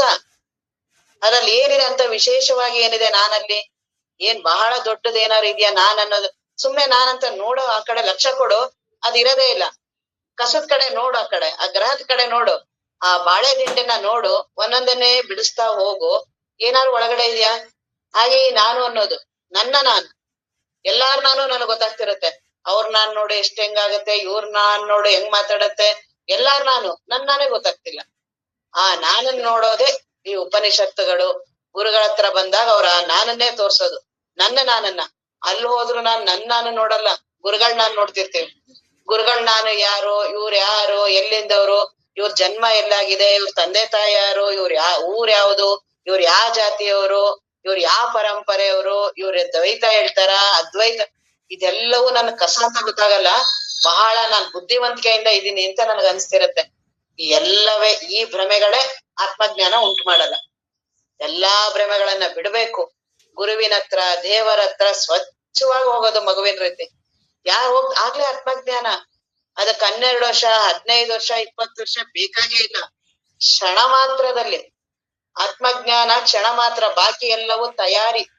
ಈಗ ಅಡಿಗೆ ಮಾಡ್ಬೇಕಾಗಿದೆ, ಅದಕ್ಕೆಲ್ಲಾ ಬಹಳ ತಯಾರಿ. ಮಾರ್ಕೆಟ್ಗೆ ಹೋಗ್ಬೇಕು, ತರಕಾರಿ ತರ್ಬೇಕು, ಹೆಚ್ಚಬೇಕು, ತೊಳಿಬೇಕು, ಅಡಿಗೆ ಎಲ್ಲಾ ಮಾಡ್ಬೇಕು. ಊಟ ಮಾಡೋದು ಎಷ್ಟೊತ್ತು? ಹಾಗೆ ನಮ್ಮ ಅಪ್ಪವ್ರು ಅಂತಿದ್ರು, ಆ ಬ್ರಹ್ಮ ವಸ್ತು ಅದೇ ಇದೆ ರೀ, ಯಾಕ್ ನಾ ಬ್ರಹ್ಮ ಸುಮ್ನೆ ಈ ಕಡೆಯಿಂದ ಹೊರಡ್ರಿ. ಅದಕ್ಕೆಲ್ಲಾ ಏನ್ ಅಡೆತಡೆ ಆಗಿದೆಯಲ್ಲ ಅದನ್ನ ತೆಗಿಯೋದು. ಆ ಭ್ರಮೆಗಳೇನಿದೆ ಅದನ್ನ ತಪ್ಪು ತಿಳುವಳಿಕೆನ ಬಿಡೋದು. ಬಿಟ್ರೆ ಅಲ್ಲೇ ಇದ್ದೀನಿ ನಾನು ಈಗ್ಲೂ ಹಾಗೆ ಇದ್ದೀನಿ. ಬ್ರಹ್ಮ ವಸ್ತುವೇ ಇದ್ದೀನಿ. ಅದರ ಆಧಾರದಲ್ಲೇ ಕುತ್ಕೊಂಡಿದ್ದೀನಿ. ಅದರ ಆಧಾರದಲ್ಲೇ ಬದುಕಿದೆ. ಅದರ ಆಧಾರದಲ್ಲೇ ದೇಹಾದಿಗಳಿದೆ. ಅದ್ರ ಪ್ರಜ್ಞೆ ಇಲ್ಲ. ಆದ್ರೆ ಎಷ್ಟು ಬುದ್ಧಿವಂತರಾಗಿ ಮಾತಾಡ್ತಿದ್ದೀನಲ್ಲ. ಆ ಬ್ರಹ್ಮ ಆತ್ಮ ಎಲ್ಲೋ ಇದೆ, ಅರಿವು, ಆ ಬಚ್ಚ ಬರಿವ ಅರಿವು ಅಲ್ಲಿದೆ, ಹಿಂಗೆ ಅದ್ ಯಾವ್ದಕ್ಕೂ ಸ್ಪರ್ಶ ಇಲ್ಲ, ದೇಶಾತೀತ, ಕಾಲ, ಅದರ ಆಧಾರದಲ್ಲೇ ಎಲ್ಲ ಮಾತಾಡ್ತಾ ಇದ್ದೀನಿ. ಸಮುದ್ರದಲ್ಲೇ ಇದ್ದು ಆ ಮೀನ್ ಮಾತಾಡ್ತಾ ಇದ್ದಂಗೆ, ಆ ಸಮುದ್ರದ ಬಗ್ಗೆ ಮಾತಾಡ್ತಾ ಇದೆ ಮೀನೆಲ್ಲ. ಆ ಸಮುದ್ರ ಅಂದ್ರೆ ಹೆಂಗಿದೆ ಗೊತ್ತಾ? ವಿಶಾಲವಾಗಿದೆ, ಬಹಳ ದೊಡ್ಡದಾಗಿದೆ. ಅದ್ ಯಾವ್ದಕ್ಕೂ ಎಲ್ಲದಕ್ಕೂ ಆಶ್ರಯ ಆಗಿದೆ, ಜಗತ್ತಿಗೆ ಆಶ್ರಯ ಆಗಿದೆ. ಇಡೀ ಅದ್ರಲ್ಲೆಲ್ಲಾ ಜಲಚರಗಳೆಲ್ಲ ಅದ್ರಲ್ಲೇ ಇದೆ. ಎಲ್ ಮಾತಾಡ್ತಾ ಇದೆ? ಅದೇ ಮೀನು. ಒಂದು ದಿನ ನಾನು ಆ ಸಮುದ್ರನ ಕಂಡಿಡಿತೀನಿ. ಒಂದು ದಿನ ನಾನ್ ಗುರುಗಳ ಹತ್ರ ಹೋಗ್ತೀನಿ. ಗುರುಗಳು ಹೇಳ್ತಾರೆ, ಅವಾಗ ನಾನು ಅದನ್ನ ಆತ್ಮಜ್ಞಾನವನ್ನ ಪಡಿತೀನಿ. ನಾನು ಎಲ್ ಮಾತಾಡ್ತಾ ಇದ್ದೀನಿ? ಅದೇ ನೀರಲ್ಲೇನೆ. ಹಾಗೆ ಈಗ್ಲೂ ಸಹ ಅದ್ರಲ್ಲೇ ಇದ್ದೀನಿ. ಈ ಗಲಾಟೆಲ್ ಗೊತ್ತಾಗ್ತಿಲ್ಲ. ದೇಹದ ಗಲಾಟೆ, ಮನಸ್ಸಿನ ಗಲಾಟೆ, ಅಹಂಕಾರದ ಗಲಾಟೆಲಿ ಮೌನವಾಗಿದೆ ಅಲ್ಲೇನೆ. ಅದೇ ಮೌನವಾಗಿ, ಪ್ರಶಾಂತವಾಗಿ, ಯಾವಾಗಲೂ ನಿತ್ಯವಾಗಿ ಅದ್ರ ಆಧಾರದಲ್ಲೇ ಇದ್ದೀನಿ. ಅದರ ಅನುಭವ ನನಗ್ ಬರ್ತಿಲ್ಲ. ಅದನ್ನ ತೋರ್ಸ್ಕೊಡೋದೇ ಗುರುಗಳು. ಹೊಸದಾಗಿ ಆತ್ಮಜ್ಞಾನ ಎಲ್ಲಿಂದನೋ ಬರೋದಲ್ಲ. ನನ್ನೊಳಗೆ ಇರುವ ಆತ್ಮವಸ್ತುವನ್ನ, ಈ ಅಡೆತಡೆಗಳನ್ನ ತೆಗೆಯೋದು. ಅದೇ ಈ ವೇದಾರ್ಥ ಸೂಚನೆ. ಆ ಉಪನಿಷತ್ತುಗಳು ಅವುಗಳೆಲ್ಲ ಹೇಳ್ತಾ ಇದೆ, ಶರೀರಾದಿ ನೇತಿ. ನೀನು ಬ್ರಹ್ಮ ವಸ್ತು ಇದೆಯಾ? ಅಹಂ ಬ್ರಹ್ಮಾಸ್ಮಿ ಅತ್ಯಂತ ಶ್ರೇಷ್ಠ. ಇವನ್ನೆಲ್ಲ ಹೇಳಿ ಹೇಳಿ ರೂಢಿ ಮಾಡಿ ಅವುಗಳನ್ನ ಬರೀ ಶಬ್ದಾರ್ಥವನ್ನ ಮಾಡಕ್ ಪ್ರಾರಂಭ ಮಾಡ್ತೀವಿ. ಅನುಭವದ ಕಡೆ ಲಕ್ಷ್ಯ ಕೊಡೋದಿಲ್ಲ. ಅಹಂ ಬ್ರಹ್ಮಾಸ್ಮಿ ಅಂದ್ರೆ ಏನು? ಆ ಹೇಳ್ಬೇಕಾದ್ರೇನೆ ಅದ ಅನುಭವವನ್ನ, ನಾನು ಬ್ರಹ್ಮ ವಸ್ತು ಇದ್ದೀನಿ ಅಂದ ತಕ್ಷಣನೇ ದೇಹಾದಿಗಳ ಅನುಭವ ಇರಬಾರ್ದು ನನಗೆ. ನಾನು ಇರೋದೇ ಹಾಗೆ. ದೇಹಾದಿಗಳಿಗೆ ವಿಪರೀತ ಮಹತ್ವ ಕೊಟ್ಟಿದ್ದೀನಿ. ಅದಕ್ಕೆ ಅವ್ರೀಗ ಆ ಮಹತ್ವ ಕೊಟ್ಟಿದ್ದೀನಲ್ಲ, ಅದನ್ನ ನಿಧಾನವಾಗಿ ಬಿಡಿಸ್ತಿದ್ದಾರೆ. ಶರೀರಾದಿ ನೇತಿಯೇ ಸೂಚನೆ. ಈಗ ಉಪನಿಷತ್ತುಗಳು ಹೇಳ್ತಿದಾವಲ್ಲ, ಆ ಬ್ರಹ್ಮ ವಸ್ತುವಿನ ಅನುಭವ ನಿನಗೆ ಬರ್ಬೇಕಲ್ಲ, ಅದಕ್ಕೆ ಉಪಾಯ ಏನಂದ್ರೆ, ಈ ಶರೀರ ನೀನಂತ್ಯಲ್ಲ, ಇವ್ಯಾವುದು ನೀನಲ್ಲ, ನೇತಿಗಳಿಬೇಕು. ಈ ರೀತಿ ಮಾಡ್ಲೇಬೇಕು. ಈ ರೀತಿಯಾದ ಕ್ರಮಬದ್ಧ ಸಾಧನೆ ಮಾಡಿದ್ರೇನೆ ನೇರವಾಗಿ, ಇಲ್ಲ ನನಗೆ ಏನೇನೋ ತಿಳುವಳಿಕೆಯಿಂದ ನನ್ನ ಬಹಳ ಬಳಲಿಕೆ ಆಗುತ್ತೆ. ಬೊಮ್ಮವ ನರಿವೆನೆಂದು ಬಳಲುವರು ತನ್ನ ನೇತಿಗಳೆದು. ನನ್ನನ್ನ ಬಿಟ್ಟು ಇನ್ನೆಲ್ಲವನ್ನೂ ಮಾಡ್ತಾ ಇರ್ತೀನಿ. ಅದಕ್ಕೆ ನನ್ಗೆ ಆತ್ಮಜ್ಞಾನ ಆಗೋದಿಲ್ಲ. ಈಗ ಅದಕ್ಕೆ ಆ ಗುರುಗಳು ಹೇಳ್ತಿದ್ದಾರೆ, ಶರೀರಾದಿ ನೇತಿಯೇ ಸೂಚನೆ. ನಿನಗೆ ಆತ್ಮಜ್ಞಾನವನ್ನ ಪಡಿಬೇಕು. ನೀನೇ ಇವುದು ಕನ್ನಡಿ, ಯಾರು ಹೊರಗಡೆಯವರಲ್ಲ. ನಿನ್ನ ಮನಸ್ಸಿಗೆ, ನಿನ್ನ ಇದಕ್ಕೆ ನೀನೇ ಕನ್ನಡಿ. ನಿನಗೀಗ ಆತ್ಮಜ್ಞಾನವನ್ನ ಪಡಿಬೇಕು ಅಂತಿದ್ಯಾ? ಪರಮುಕ್ತಿ ಒಲುಮೆ ಬಂದಿದೆ, ಗುರುಗಳ ಹತ್ರ ಬಂದಿದೆಯಾ? ಗುರುಗಳು ಅದನ್ನ ಹೇಳ್ತಿದ್ದಾರೆ, ಶರೀರಾದಿ ನೇತಿ. ನೀನು ಶರೀರ ಅಲ್ಲ. ಶರೀರಾದಿಗಳು ಅಂದ್ರೆ ನಾ ಮೂರೂ ಶರೀರಗಳು, ಸ್ಥೂಲ ಶರೀರ, ಸೂಕ್ಷ್ಮ ಶರೀರ, ಕಾರಣ ಶರೀರ. ಈ ಮೂರೂ ಶರೀರಗಳು ನನಗಿದೆ. ಆ ಮೂರನ್ನು ಸೇರಿ ನಾನ್ ಜೀವ ಇದ್ದೀನಿ. ನನಗೇನು ಅವುಗಳ ಅನುಭವ ಇಲ್ಲ. ನಾನೀಗ ಸೂಕ್ಷ್ಮ ಅನುಭವಿಸ್ತಾ ಇದ್ದೀನಿ, ಈಗ ಕಾರಣ ಅನುಭವಿಸ್ತಾ ಇದ್ದೀನಿ, ಈಗ ಸ್ಥೂಲ, ಇದೇನು ಇಲ್ಲ. ಎಲ್ಲವೂ ಸೇರಿ ನಾನು ಅಂತ ಇದ್ದೀನಿ. ನನಗೆ ದೇಹದಾದ್ರೆ ನನಗೆ, ಮನಸ್ಸಿಗಾದ್ರೂ ನನಗೆ, ಅಹಂಕಾರಕ್ಕಾದ್ರೂ ನನಗೆ, ಎಲ್ಲಾ ಸೇರಿ ಈಗ ನಾನು ನಾನು ಅಂತೀಯಲ್ಲ, ಈ ಮೂರೂ ಅವಸ್ಥೆಗಳು, ಈ ಮೂರೂ ಶರೀರಗಳು ನೀನಲ್ಲ. ಯಾಕೆ ನೀನಲ್ಲ ಅದನ್ನ ಅವ್ರು ಬಹಳ ಉದಾಹರಣೆಯ ಮೂಲಕ ನಿನಗೆ ಅನುಭವಕ್ಕೆ ಬರ್ಬೇಕು. ಆ ರೀತಿ ಅದನ್ನ ಹೇಳ್ತಾರೆ. ಶರೀರ ಯಾಕೆ ನೀನಲ್ಲ, ದೇಹ ಯಾಕೆ ನೀನಲ್ಲ, ನೀನ್ ಇದ್ರಲ್ಲಿ ಏನೂ ನೀನು ಮಾಡಿಲ್ಲ, ಇದ್ರಲ್ಲಿ ಏನೂ ರಚನೆನೇ ನೀನ್ ಮಾಡಿಲ್ಲ, ಅವುಗಳ ಬಗ್ಗೆನೂ ನಿನಗ್ ಗೊತ್ತಿಲ್ಲ, ದೇಹದ ಬಗ್ಗೆ. ಸುಮ್ನೆ ಸುಮ್ನೆ ನೀನ್ ಭಾವಿಸ್ತೀಯ ದೇಹ ನಾನು ಅಂತ. ಒಂದು ದಿನ ಈ ದೇಹ ಬಂದಿದೆ, ಒಂದು ದಿನ ಅದು ಹೋಗುತ್ತೆ, ಗೊತ್ತಿದೆಯಲ್ಲ ನಿನಗೆ. ಈ ರೀತಿ ನೀನ್ ನೋಡ್ತೀಯಲ್ಲ ನೀನ್ ಆ ದೇಹವನ್ನ, ನೀನ್ ಹೇಗ ಆ ದೇಹ ನೀನಾಗ್ತೀಯ? ಯಾಕೆ ಅಷ್ಟೊಂದು ಅದ್ರ ಬಗ್ಗೆ ಅಭಿಮಾನ? ಅದ್ರೊಳಗಡೆ ಯಾವ ಕಾರ್ಯವನ್ನು ನಾನ್ ಮಾಡಲ್ಲ, ತಾನೇ ಸ್ವಯಂ ಎಲ್ಲ ನಡೀತಾ ಇರುತ್ತೆ. ನಾನ್ ನಿದ್ರೆ ಮಾಡಿರ್ತೀನಲ್ಲ, ಆಗ್ಲೂ ಎಷ್ಟು ನಾನು ಎಚ್ಚರ ಇದ್ದಾಗ್ಲೂ ಇನ್ನು ದೇಹಾದಿಗಳಿಗೆ ತೊಂದ್ರೆ, ದೇಹವನ್ನ ವಿಪರೀತವಾಗಿ ಭಾವಿಸಿ ಅದಕ್ಕೆ ಮಾಡ್ತೀನಿ. ನಿದ್ರೆ ಬಂದಾಗ ದೇಹ ಸಶಕ್ತ ಆಗ್ಬಿಡುತ್ತೆ. ಕೆಲವು ಸಲ ವಿಪರೀತವಾಗಿ ಕಾಯಿಲೆ ಬಂದಿರುತ್ತೆ. ಮಲ್ಲಿಗೆ ಎದ್ಮೇಲೆ ಏನ್ ಆರಾಮಾಗ್ಬಿಡ್ತೀನಲ್ಲ, ಅವುಗಳ ಸವಾಸ ಬಿಟ್ರೆ, ಅದ್ರ ಸವಾಸ ಬಿಟ್ರೆ ಅದ್ ಆರಾಮಿದೆ ದೇಹ, ತನ್ ಪಾಡಕ್ ತಾನು ಎಲ್ಲಾ ಕಾರ್ಯಗಳು ತುಂಬಾ ಅದ್ಭುತವಾಗಿ ನಡೀತಿದೆ. ಯಾಕೆ ನಡೀತಿದೆ ಗೊತ್ತಿಲ್ಲ. ನಾನು ಒಂದೇ ಒಂದು ಅಭಿಮಾನ ಮಾಡ್ತೀನಿ, ನಾನ್ ಮಾಡ್ತಿದ್ದೀನಿ. ದೇಹದಲ್ಲಿ ರಕ್ತ ಪರಿಚಲನೆ ಆಗ್ಲಿ, ಎಷ್ಟೊಂದು ಪಾರ್ಟ್ಸ್ಗಳು ಅದರಲ್ಲಿ, ಒಂದ ಎರಡ ಶರೀರ ವಿಜ್ಞಾನಿಗಳನ್ನ ಕೇಳಬೇಕು. ಆ ದೇಹದ ಒಳಗಡೆ ವಿಪರೀತ ಕಾರ್ಯಗಳು ನಡೆಯುತ್ತೆ. ಶಬ್ದ ವಿಪರೀತ ಶಬ್ದ ಇದೆ, ನನಗ್ ಹೊರಗಡೆ ಕೇಳೋದೇ ಇಲ್ಲ. ನರನಾಡಿಗಳಾಗ್ಲಿ, ರಕ್ತ ಪರಿಚಲನೆ ಆಗ್ಲಿ, ಆಹಾರದ ಜೀರ್ಣಕ್ರಿಯೆಗಳಾಗ್ಲಿ, ನೋಡೋದು, ಕೇಳೋದು, ಮಾತಾಡೋದು ಎಲ್ಲವೂ ಎಷ್ಟು ನಡೆಯುತ್ತಲ್ಲ ಕಾರ್ಯಗಳು. ನಾನೇನ್ ಮಾಡ್ತೀನಿ ಅದ್ರಲ್ಲಿ? ಕಣ್ಣು ನಾನ್ ಮಾಡಕ್ಕಾಗತ್ತಾ? ಕಿವಿ ಮಾಡಕ್ಕಾಗತ್ತಾ? ಎಲ್ಲವನ್ನು ಪ್ರಕೃತಿ ಮಾಡ್ಕೊಟ್ಟಿದೆ. ಒಂದು ನಾನ್ ಮಾಡ್ತೀನಿ, ಎಲ್ಲ ನಾನ್ ಮಾಡ್ತೀನಿ ಅಂತ ಅಭಿಮಾನ ಮಾಡ್ತೀನಿ. ಆ ಅಭಿಮಾನ ನನಗೆ ಇಷ್ಟೊಂದು ಭವಬಂಧನಕ್ಕೊಳಗಾಗಿರೋದು. ಬರೀ ಭಾವಿಸಿದ್ದು ನಾನು ಶರೀರ ನಾನು ಅಂತ ಭಾವಿಸ್ದೆ. ಅದ್ರಲ್ಲೆಲ್ಲಾ ಆಗುವ ಎಲ್ಲಾ ಕಾರ್ಯಗಳನ್ನ ನಾನ್ ಮಾಡ್ತೀನಿ. ಊಟ ಮಾಡ್ತೀನಿ, ನಾನು ಆಹಾರ ಹೊರಗಡೆಯಿಂದ ಹಾಕ್ತೀನಿ, ಪಚನ ಕ್ರಿಯೆಗಳೆಲ್ಲ ತಾನೇ ನಡೆಯುತ್ತೆ, ನಾನ್ ಮಾಡ್ತೀನಿ ಅಂತ ನಾನು. ಇವತ್ ಚೆನ್ನಾಗಿ ಜೀರ್ಣ ಶಕ್ತಿ ಆಯ್ತು, ಇವತ್ ಚೆನ್ನಾಗ್ ನನಗೆ ಪರಿಚಲನೆ ಆಯ್ತು. ಬೆಳಗ್ಗೆ ನಾನು ಎದ್ದಾಗ ದೇಹ ಯಾರು ಎಷ್ಟು ಚೆನ್ನಾಗಿ ಇಟ್ಕೊಂಡಿದ್ದೀರಲ್ಲ ದೇಹನ, ನೀವು ಎಷ್ಟು ಆರೋಗ್ಯ ಪೂರ್ಣ ಇಟ್ಕೊಂಡಿದ್ದೀರಲ್ಲ ಅಂದ ತಕ್ಷಣ ಬಹಳ ಹೆಮ್ಮೆ ಆಗ್ಬಿಡುತ್ತೆ. ನಾನೇನಾರು ಮಾಡಿದೀನಿ? ಅದು ತಾನೇ ಸ್ವಯಂ ದೇಹ ಮಾಡ್ಕೋತಿದೆ. ಅದೇ ದೇಹ ಏನಾರು ಆಗಿದೆ, ಯಾರಂದ್ರೆ ಏನ್ರಿ ಹಿಂಗಿದೆ ನಿಮ್, ಅದಕ್ಕೂ ದುಃಖ ಪಡ್ತೀನಿ. ಎರಡೂ ನಾನ್ ಮಾಡ್ತಿಲ್ಲ. ನಿಮ್ ಕೂದ್ಲು ಎಷ್ಟ್ ಚೆನ್ನಾಗಿದೆ, ಎಷ್ಟ್ ಚೆನ್ನಾಗ್ ಬೆಳ್ಸಿ, ನಾನ್ ಮಾಡೇ ಇಲ್ಲ, ತಾನೇ ಆಗುತ್ತವೆಲ್ಲವೂವೆ. ದೇಹದ ಎಲ್ಲಾ ಕ್ರಿಯೆಗಳು ನಡೀತಿದೆ. ಒಂದೇ ಒಂದು ಈ ಅಭಿಮಾನ ಮಾಡಿ ಮಾಡಿ ಬಹಳ ದುಃಖವನ್ನ ಅನುಭವಿಸ್ತೀನಿ. ಈ ಅಭಿಮಾನನೇ ದುಃಖ, ದೇಹ ದುಃಖ ಅಲ್ಲ. ದೇಹ ನಾನು ಅನ್ನುವ ಅಭಿಮಾನ. ಆ ದೇಹ ಅಂದ್ರೆ ಏನದು? ಯಾಕೆ ಈ ದೇಹ ಬಂದಿದೆ? ನಾನ್ ಯಾಕೆ ಈ ದೇಹವನ್ನ ನಾನು ಅಂತಿದ್ದೀನಿ? ನನಗೆ ಬಾಲ್ಯದಲ್ಲಿ ಎಲ್ಲಿದ್ದೆ ಗೊತ್ತಿಲ್ಲ. ಒಂದು ನದಿ ಹುಟ್ಟುತ್ತೆ. ಆ ನದಿ ಈಗ ಒಂದು ಗಂಗಾ ನದಿನೇ, ಅದ್ ಎಲ್ಲೋ ಹುಟ್ಟುತ್ತೆ. ಅದು ಮೊದ್ಲು ಏನ್ ಹೇಳ್ತಿದ್ರು, ಗೋಮುಖನೋ ಏನೋ ಗಂಗೋತ್ರಿ ಹೇಳ್ತಿದ್ರು. ಈಗ ಇನ್ನೂ ಸಂಶೋಧನೆ ಮಾಡಿದ್ದಾರೆ, ಅದರಿಂದ ಇನ್ನೂ ಹಿಂದೆ ಗೋಮುಖ ಅಂತ ಏನೋ ಇದೆ, ದೊಡ್ಡ ಹಿಮ ಬೆಟ್ಟ. ಆ ನೀರೇ ದೊಡ್ಡ ಹಿಮ ಬೆಟ್ಟ ಆಗಿದೆ. ಅದ್ರಿಂದ ಹಿಂದೆ ಎಲ್ಲೋ ಗೋಮುಖ, ಅಲ್ಲೆಲ್ಲಿಂದನೋ ಗಂಗಾ. ಅದಕ್ಕೆ ನದಿ ಮೂಲ, ಋಷಿ ಮೂಲ ಎಲ್ಲ ನೋಡ್ಬೇಡಿ ಅಂತಾರ. ಆ ಮೂಲವನ್ನ ಹುಡುಕ್ತಾ ಇದ್ದಾರೆ, ಇನ್ನೂ ಸಂಶೋಧನೆ. ಅದ್ ಎಲ್ಲಿಂದ ಹುಟ್ಟಿದೆ ಗಂಗಾ ನದಿ, ಎಲ್ಲಿಂದ ನೀರ್ ಬರ್ತಿದೆ ಗೊತ್ತಿಲ್ಲ. ಈಗ ಗೋಮುಖ ಅಂತ ಏನೋ ಸಂಶೋಧನೆ ಮಾಡಿದ್ದಾರೆ, ಅದರಿಂದ ಇನ್ನು ಹಿಂದೆ ಇರ್ಬೋದು ಅಂತ. ಅಲ್ಲಿಂದ ಸಣ್ಣದಾಗಿ ಪ್ರವಾಹ ಪ್ರಾರಂಭ ಆಗುತ್ತೆ. ಆ ನದಿ ಹರಿತಾ ಬರ್ತಾ ದೊಡ್ಡದಾಗ್ತಾ ಆಗ್ತಾ ಅದ ಎಷ್ಟೋ ನದಿಗಳನ್ನ ತನ್ನ ಜೊತೆ ಸೇರಿಸ್ತಾ ಬರುತ್ತೆ. ಸಣ್ಣ ಸಣ್ಣ ನದಿಗಳು, ತೊರೆಗಳು, ಕೆರೆಗಳು ಎಲ್ಲವೂ ಅದಕ್ಕೆ ಸೇರ್ತಾ ಬರುತ್ತೆ. ಬಂದು ಬಂದು ಬಂದು ಎಷ್ಟು ದೊಡ್ಡ ನದಿ ಆಗ್ಬಿಡತ್ತದು. ಹಾಗೆ ನನ್ನ ಬಾಲ್ಯನುವೆ, ನಾನು ಒಂದು ಸಣ್ಣದಾಗಿ ಪ್ರಾರಂಭ ಆಗ್ತೀನಿ. ಇದನ್ನೇ ನನ್ನನ್ನು ನಾನು ನೋಡೋದು. ಈ ರೀತಿಯಾಗಿ ನಾನು ಹುಟ್ಟಿದಾಗ ನಾನು ಎಷ್ಟು ಸಣ್ಣದಿದ್ನಲ್ಲ, ತಾಯಿ ಗರ್ಭದಲ್ಲಿ ಸಣ್ಣದಾಗಿ ಬೆಳಿತೀನಿ. ಅಲ್ಲೇ ನನ್ನ ಬಾಲ್ಯ ನನ್ಗೆಲ್ಲಾ ಅಲ್ಲೇ ಅವಯವಗಳು ಬರುತ್ತೆ. ಎಲ್ಲ ನಾನು ಏನೂ ಮಾಡಿಲ್ಲ, ತಾನೇ ಎಲ್ಲ ಸೃಷ್ಟಿ ಆಗತ್ತೆ. ಎಲ್ಲವೂ ಆದ್ಮೇಲೆ ನಾನು ಹೊರಗಡೆ ಬರ್ತೀನಿ. ತಾಯಿಗೆ ಖುಷಿ, ತಂದೆ ಖುಷಿ, ಅಕ್ಕಪಕ್ಕದವರು ಎಲ್ಲರೂ ಅದಕ್ಕೆ ವಿಸ್ಮಯ ಎಲ್ಲಾರ್ಗುವೆ. ಓ, ಮಗು ಬಂತು, ಏನ್ ಬಂತು, ಎಲ್ಲರೂ ನನ್ ಜನನವನ್ನ, ನಾನು ಹುಟ್ಟಿದ್ದನ್ನ ಎಲ್ಲಾ ಸಂಭ್ರಮ ಮಾಡ್ತಾರೆ. ಯಾವ್ದೋ ಊರಲ್ಲಿ ಹುಟ್ತೀನಿ, ಯಾವ್ದೋ ಊರಿಗೆ ಬರ್ತೀನಿ, ಹುಟ್ಟುತ್ತೀನಿ, ಹಾಗೆ ಬೆಳವಣಿಗೆ ಆಗತ್ತೆ. ಸುತ್ತಮುತ್ತ ಎಷ್ಟೋ ಜನ ನನ್ ಜೊತೆ ಪರಿಚಯ ಆಗ್ತಾರೆ. ನಾನು ಹುಟ್ಟದಾಗಿಂದ ನನ್ನ ಅಕ್ಕಪಕ್ಕದವರು, ನೆರೆಹೊರೆಯವರು, ಶಾಲೆಯವರು ಇದನ್ನ ಸಾಕ್ಷಿಯಾಗಿ ನೋಡೋದು. ನನ್ನ ಬಾಲ್ಯವನ್ನ ನಾನು ಸಾಕ್ಷಿಯಾಗಿ ನೋಡೋದು. ನಾನು ಹುಟ್ಟನ್ನ ನನಗ್ ಮಾಡ್ದೆ, ನನ್ನ ಬಾಲ್ಯ ಹೀಗಾಯ್ತು, ಶಾಲೆ ಹೋದೆ, ಅಲ್ಲೆಲ್ಲೋ ಶಾಲೆ, ಅಕ್ಕಪಕ್ಕದವರು, ಅಕ್ಕ ತಂಗಿಯರು, ನೆಂಟ್ರು, ಬೀದಿಯವರು, ರಸ್ತೆಯವರು, ಊರವರು, ಈ ರೀತಿ ಎಲ್ಲಾ ಜನನು ನನ್ ಜೊತೆ ಬೆರಿತಾ ಹೋದ್ರು. ಪ್ರಾರಂಭದಲ್ಲಿ ಸಣ್ಣ ನದಿ ಆಗ್ತಾ ಹೋದೆ, ಎಲ್ಲಾ ಬೆಳಿತಾ ಬೆಳಿತಾ ಎಲ್ಲಾ ಮೈ ಯೌವನದ ಅವಸ್ಥೆ ಬರೋ ಅಷ್ಟೊತ್ತಿಗೆ ಎಷ್ಟು ಜನ ನನ್ನ ಜೀವನದಲ್ಲಿ ಬಂದು ಹೋದ್ರು, ಎಷ್ಟು ವ್ಯಕ್ತಿಗಳು ಬಂದು ಹೋದ್ರು. ಕೆಲವರು ಹೊಸದಾಗ್ ಬಂದ್ರು, ಕೆಲವರು ಹೋದ್ರು, ಕೆಲವರ ಅನುಭವಗಳನ್ನ ಉಳಿಸ್ಕೊಂಡೆ, ಕೆಲವರ ಅನುಭವಗಳದ್ದು ಒಳ್ಳೆ ರೀತಿ ಆಯ್ತು, ಕೆಲವ್ರದ್ದು ಕೆಟ್ಟ ರೀತಿ ಆಯ್ತು. ಒಂದು ಊರಲ್ಲಿ ಇದ್ದೆ, ಇನ್ನೆಲ್ಲೋ ಬಂದ್ ಬೆಳವಣಿಗೆ ಆದೆ, ಇನ್ನೆಲ್ಲೋ ಊರು ಕೊನೆಯಲ್ಲಿ ಇರ್ತೀನಿ. ಏನಿದು ಇಷ್ಟು ನನ್ನ ಬೆಳವಣಿಗೆ? ಯಾರು ನಾನು ಇದ್ರಲ್ಲೆಲ್ಲ? ನಾನೀಗ ಯೌವನದ ಅವಸ್ಥೆ ಅಂತ ಗಂಗಾ ನದಿ ಯೌವನದಲ್ಲಿ ಮಧ್ಯದಲ್ಲಿ ತುಂಬಾ ವಿಶಾಲವಾಗಿ ಆಗತ್ತಲ್ಲ, ಬಹಳ ಸ್ಪೀಡ್ ಆಗಿರತ್ತೆ, ಅದೇ ಯೌವನದ ಅವಸ್ಥೆ.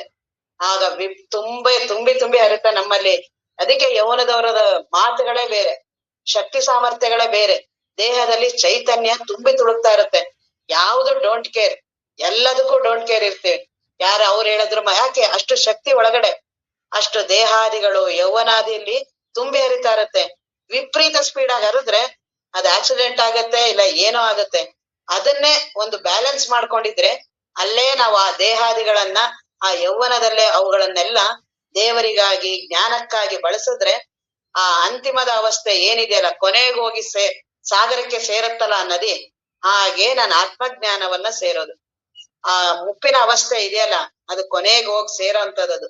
ನದಿ ಎಲ್ಲೋ ಹುಟ್ಟಿ ಎಲ್ಲೋ ಬೆಳೆದು ಏನೋ ಆಗಿ ಕೊನೆಗೆ ಹೋಗಿ ಸಾಗರಕ್ಕೆ ಸೇರತ್ತಲ್ಲ, ಹಾಗೆ ನಾನು ಏನೋ ಒಬ್ಬ ಜೀವನಾಗಿ ಹುಟ್ಟಿ ಬಾಲ್ಯ ಯೌವನ ಮುಪ್ಪು ಇವುಗಳನ್ನೆಲ್ಲಾ ಅನುಭವಿಸ್ತಾ, ಜೊತೆಗೆ ಎಲ್ಲಾ ಸಂಬಂಧಗಳನ್ನ ಬೆಳೆಸ್ಕೊಂಡು ಮಾಡಿ ಅವುಗಳ ಜೊತೆ ಎಲ್ಲ ಹೋರಾಟ ಖುಷಿ ಎಲ್ಲವನ್ನ ಮಾಡಿ ಕೊನೆಗೆ ಮುಪ್ಪಿನ ಅವಸ್ಥೆಗೆ ಬರೋ ಅಷ್ಟೊತ್ತಿಗೆ ಆಗ್ಲೇ ಮಾಗಿರ್ತೀವಿ.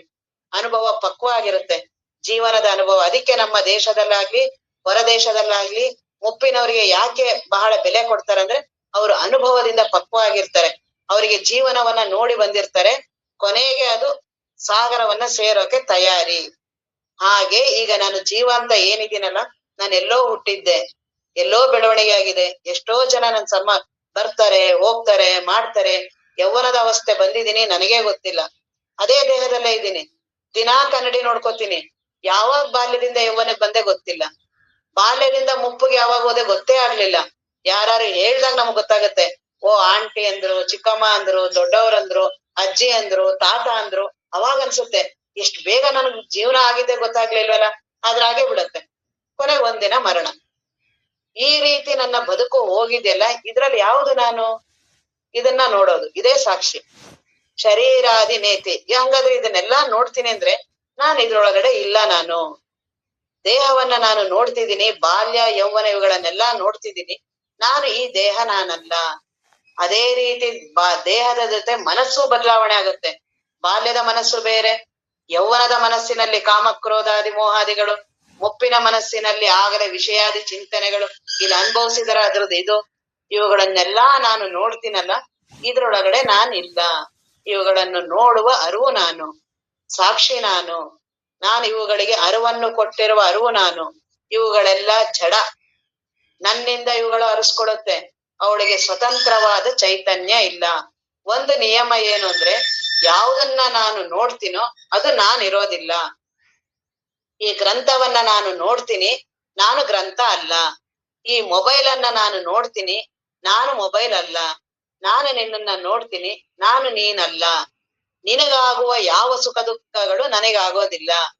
ಅಕಸ್ಮಾತ್ ನನಗೆ ಏನಾದ್ರು ನಿನ್ ಬಗ್ಗೆ ಆಗ್ತಿದೆ ಅಂದ್ರೆ, ನಾನು ಅಂದಿದ್ದೀನಿ, ನನ್ನವರು ಅಂದಿದ್ದೀನಿ, ಅವೆರಡಿದ್ರೆ. ಈಗ ರಸ್ತೆಯಲ್ಲಿ ಎಷ್ಟೋ ಜನ, ಲಕ್ಷಾಂತರ ಜನ ಹೋಗ್ತಿರ್ತಾರೆ, ಬೀಳ್ತಿರ್ತಾರೆ, ಘಟನೆಗಳು ಈಗೆಲ್ಲೋ ಯುದ್ಧ ನಡೀತಿದೆ, ನಮಗೇನ್ ಸ್ವಲ್ಪ ಆಗ್ಬೋದಷ್ಟೇ.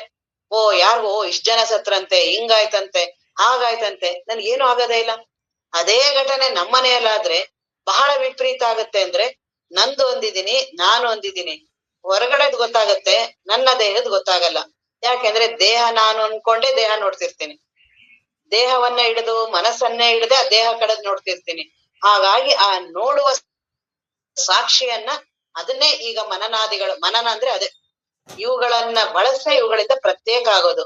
ದೇಹವನ್ನ ಬಳಸೋದು ದೇಹ ನಾನಲ್ಲ, ಮನಸ್ಸನ್ನ ಬಳಸೋದು ಮನಸ್ಸು ನಾನಲ್ಲ. ಯಾಕೆಂದ್ರೆ ಇವುಗಳನ್ನೆಲ್ಲ ಅರಿತೀನಿ ನಾನು, ದೇಹವನ್ನ ನಾನು ಅರಿತೀನಿ, ದೇಹ ನಾನಲ್ಲ. ಮನಸ್ಸನ್ನ ಅರಿತೀನಿ, ಮನಸ್ಸು ನಾನಲ್ಲ. ಅಹಂಕಾರವನ್ನ ಅರಿತೀನಿ, ಅಹಂಕಾರ ನಾನಲ್ಲ. ಈ ಮೂರೂ ಅವಸ್ಥೆಗಳನ್ನು ಅರಿಯುವ ಅರಿವು ನಾನು. ಇದ್ರೊಳಗಡೆ ಇರೋರು ನಾನಲ್ಲ. ಎಚ್ಚರದ ಅವಸ್ಥೆಯಲ್ಲಿ ಇಡೀ ನನ್ನ ಬದುಕೆಲ್ಲ ಇರೋದು ಈ ಎಚ್ಚರದಲ್ಲೇನೆ. ಈ ಎಚ್ಚರದಲ್ಲೇ ನಾನು ಬ್ರಹ್ಮಜ್ಞಾನ ಪಡಿತೀನಿ, ಗುರುಗಳ ಉಪದೇಶ ಕೇಳ್ತೀನಿ, ಶ್ರವಣಾದಿಗಳನ್ನ ಕೇಳ್ತೀನಿ, ನನ್ನ ಸಂಸಾರ ಮನೆ ಏನೇನ್ ಮಾತಾಡ್ತೀನಿ ಎಚ್ಚರದ ವ್ಯಕ್ತಿ. ಆ ಎಚ್ಚರದವನ್ನ ನಾನು ಅರಿತೀನಿ. ನಾನು ಆ ಎಚ್ಚರ ಬರುತ್ತೆ ಹೋಗುತ್ತೆ, ಎಚ್ಚರ ಬರುತ್ತೆ ಕನಸಿನಲ್ಲಿ ಇನ್ನೊಂದ್ ತಗೊಳುತ್ತೆ, ನಿದ್ರೆಯಲ್ಲಿ ಇನ್ನೊಂದ್ ರೀತಿ. ಈ ರೀತಿ ಮೂರೂ ಅವಸ್ಥೆಗಳನ್ನ ಈ ಜೀವ ಅನುಭವಿಸ್ತಾನೆ, ನಾನಲ್ಲ. ಇವುಗಳಿಗೆ ಸಾಕ್ಷಿ ನಾನು. ನಾನು ಅರುವು ಇರುವು ಆನಂದ ನಿತ್ಯ ಪೂರ್ಣ. ಈ ರೀತಿ ಬ್ರಹ್ಮಾಕಾರ ವೃತ್ತಿ. ಆ ಬ್ರಹ್ಮ ವಸ್ತುವಿನ ಕಡೆ ಲಕ್ಷ್ಯ ಕೊಡು. ಈ ಜೀವನ್ ಬಗ್ಗೆ ಬಹಳ ಮಾತಾಡ್ಬೇಡ. ಜೀವ ಹಂಗಾಗಿದ್ದಾನೆ ಹಿಂಗಾಗಿದ್ದಾನೆ, ನೀನ್ ಎಷ್ಟು ಅವನ ಬಗ್ಗೆ ಮಾತಾಡ್ತಿರ್ತೀಯ ಅದ್ರದ್ದು ಜಾಸ್ತಿ ಭ್ರಮೆ ಬೆಳೆಯುತ್ತೆ. ಯಾವುದನ್ನೇ ಆಗ್ಲಿ ಯಾರ ಬಗ್ಗೆ ಆಗ್ಲಿ ಲಕ್ಷ್ಯ ಕೊಟ್ರೆ ಜಾಸ್ತಿ ಭ್ರಮೆ. ಮನೆಯಲ್ಲೂ ಹಾಗೆ.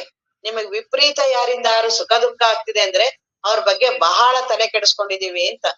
ಯಾವ್ದಾರು ನಮಗೆ ಕಾಡ್ತಿದೆ ಬಹಳ ಅಂದ್ರೆ ನಾನ್ ಅದ್ರ ಬಗ್ಗೆ ವಿಪರೀತ ತಲೆ ಕೆಡಿಸ್ಕೊಂಡಿದೀನಿ.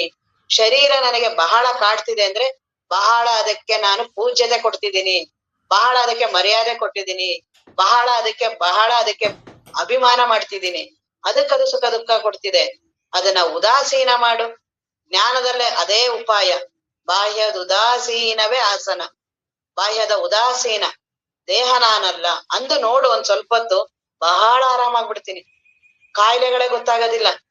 ಏನ್ ತುಂಬಾ ಬಹಳ ಬಳಲಿಕೆ ಮಾಡ್ಕೊಂಡಿದ್ಯಲ್ಲ ದೇಹ ಹಾಗೆ ಹೀಗೆ ಅಂತ, ಆರಾಮಾಗ್ಬಿಡ್ತೀವಿ. ಇದೇ ಆರೋಗ್ಯ ಆಗೋದು. ದೇಹವನ್ನ ನೀನು ಅದನ್ನ ಚೆನ್ನಾಗಿ ಇಟ್ಕೊಂಡು ಅದನ್ನ ಎಷ್ಟೇ ಏನೇ ಮಾಡಿದ್ರೆ ಅದು ಹೋಗೋದೆ.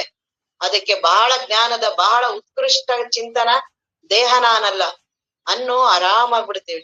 ದೇಹ ನಾನಲ್ಲ, ಯಾಕೆ ಅದನ್ನ ಅರಿತೀನಿ ನಾನು. ಅದು ನನ್ನಿಂದ ಅರಿಸ್ಕೊಡುತ್ತೆ. ಅದು ಜಡ ಇದೆ. ಅದು ಒಂದು ದಿನನಾರು ದೇಹ ಬಂದು ಕೈ ಕಾಲು ಬಂದು ನಾನು ಇದೀನಿ ಅಂತ ನಿನ್ಗೆ ಹೇಳಿದ್ಯಾ? ನಾನ್ ಕೈ ಇದೀನಿ, ನನ್ನ ಚೆನ್ನಾಗ್ ನೋಡ್ಕೋ, ಕಾಲಿದೀನಿ ಚೆನ್ನಾಗ್ ನೋಡ್ಕೋ, ಹೊಟ್ಟೆ ನನಗ್ ಚೆನ್ನಾಗ್ ನೋಡ್ಕೋ, ಒಂದು ದಿನನಾರು ಮಾತಾಡಿದ್ಯಾ? ಅದು ಜಡ ಇದೆ. ಅದಕ್ಕೆ ಚೈತನ್ಯವನ್ನು ಕೊಟ್ಟಿರುವ ಅರಿವು ನಾನು. ಈ ರೀತಿಯಾಗಿ ಆ ಶರೀರಾದಿಗಳನ್ನ ನೇತಿಗಳಿ. ಯಾಕೆ ಅವುಗಳನ್ನೆಲ್ಲ ಅರಿತೀಯ? ಅವುಗಳು ನೀನಲ್ಲ. ಶರೀರಾದಿ ನೇತಿ ಮಾಡಿದ ತಕ್ಷಣನೇ ನಾನ್ ಯಾರು ಅನ್ನುವ ನನಗೆ ಅನುಭವ ಪ್ರಾರಂಭ ಆಗುತ್ತೆ. ಇರೋದೇ ನಾನು ಅದ್ರಲ್ಲಿ, ಇರೋದೇ ಬ್ರಹ್ಮ ವಸ್ತುವಿನ ಆ ಅನುಭವದಲ್ಲಿ. ಅಬ್ಧಿ ಅಪಾರ ಸ್ವರೂಪ ಮಮ.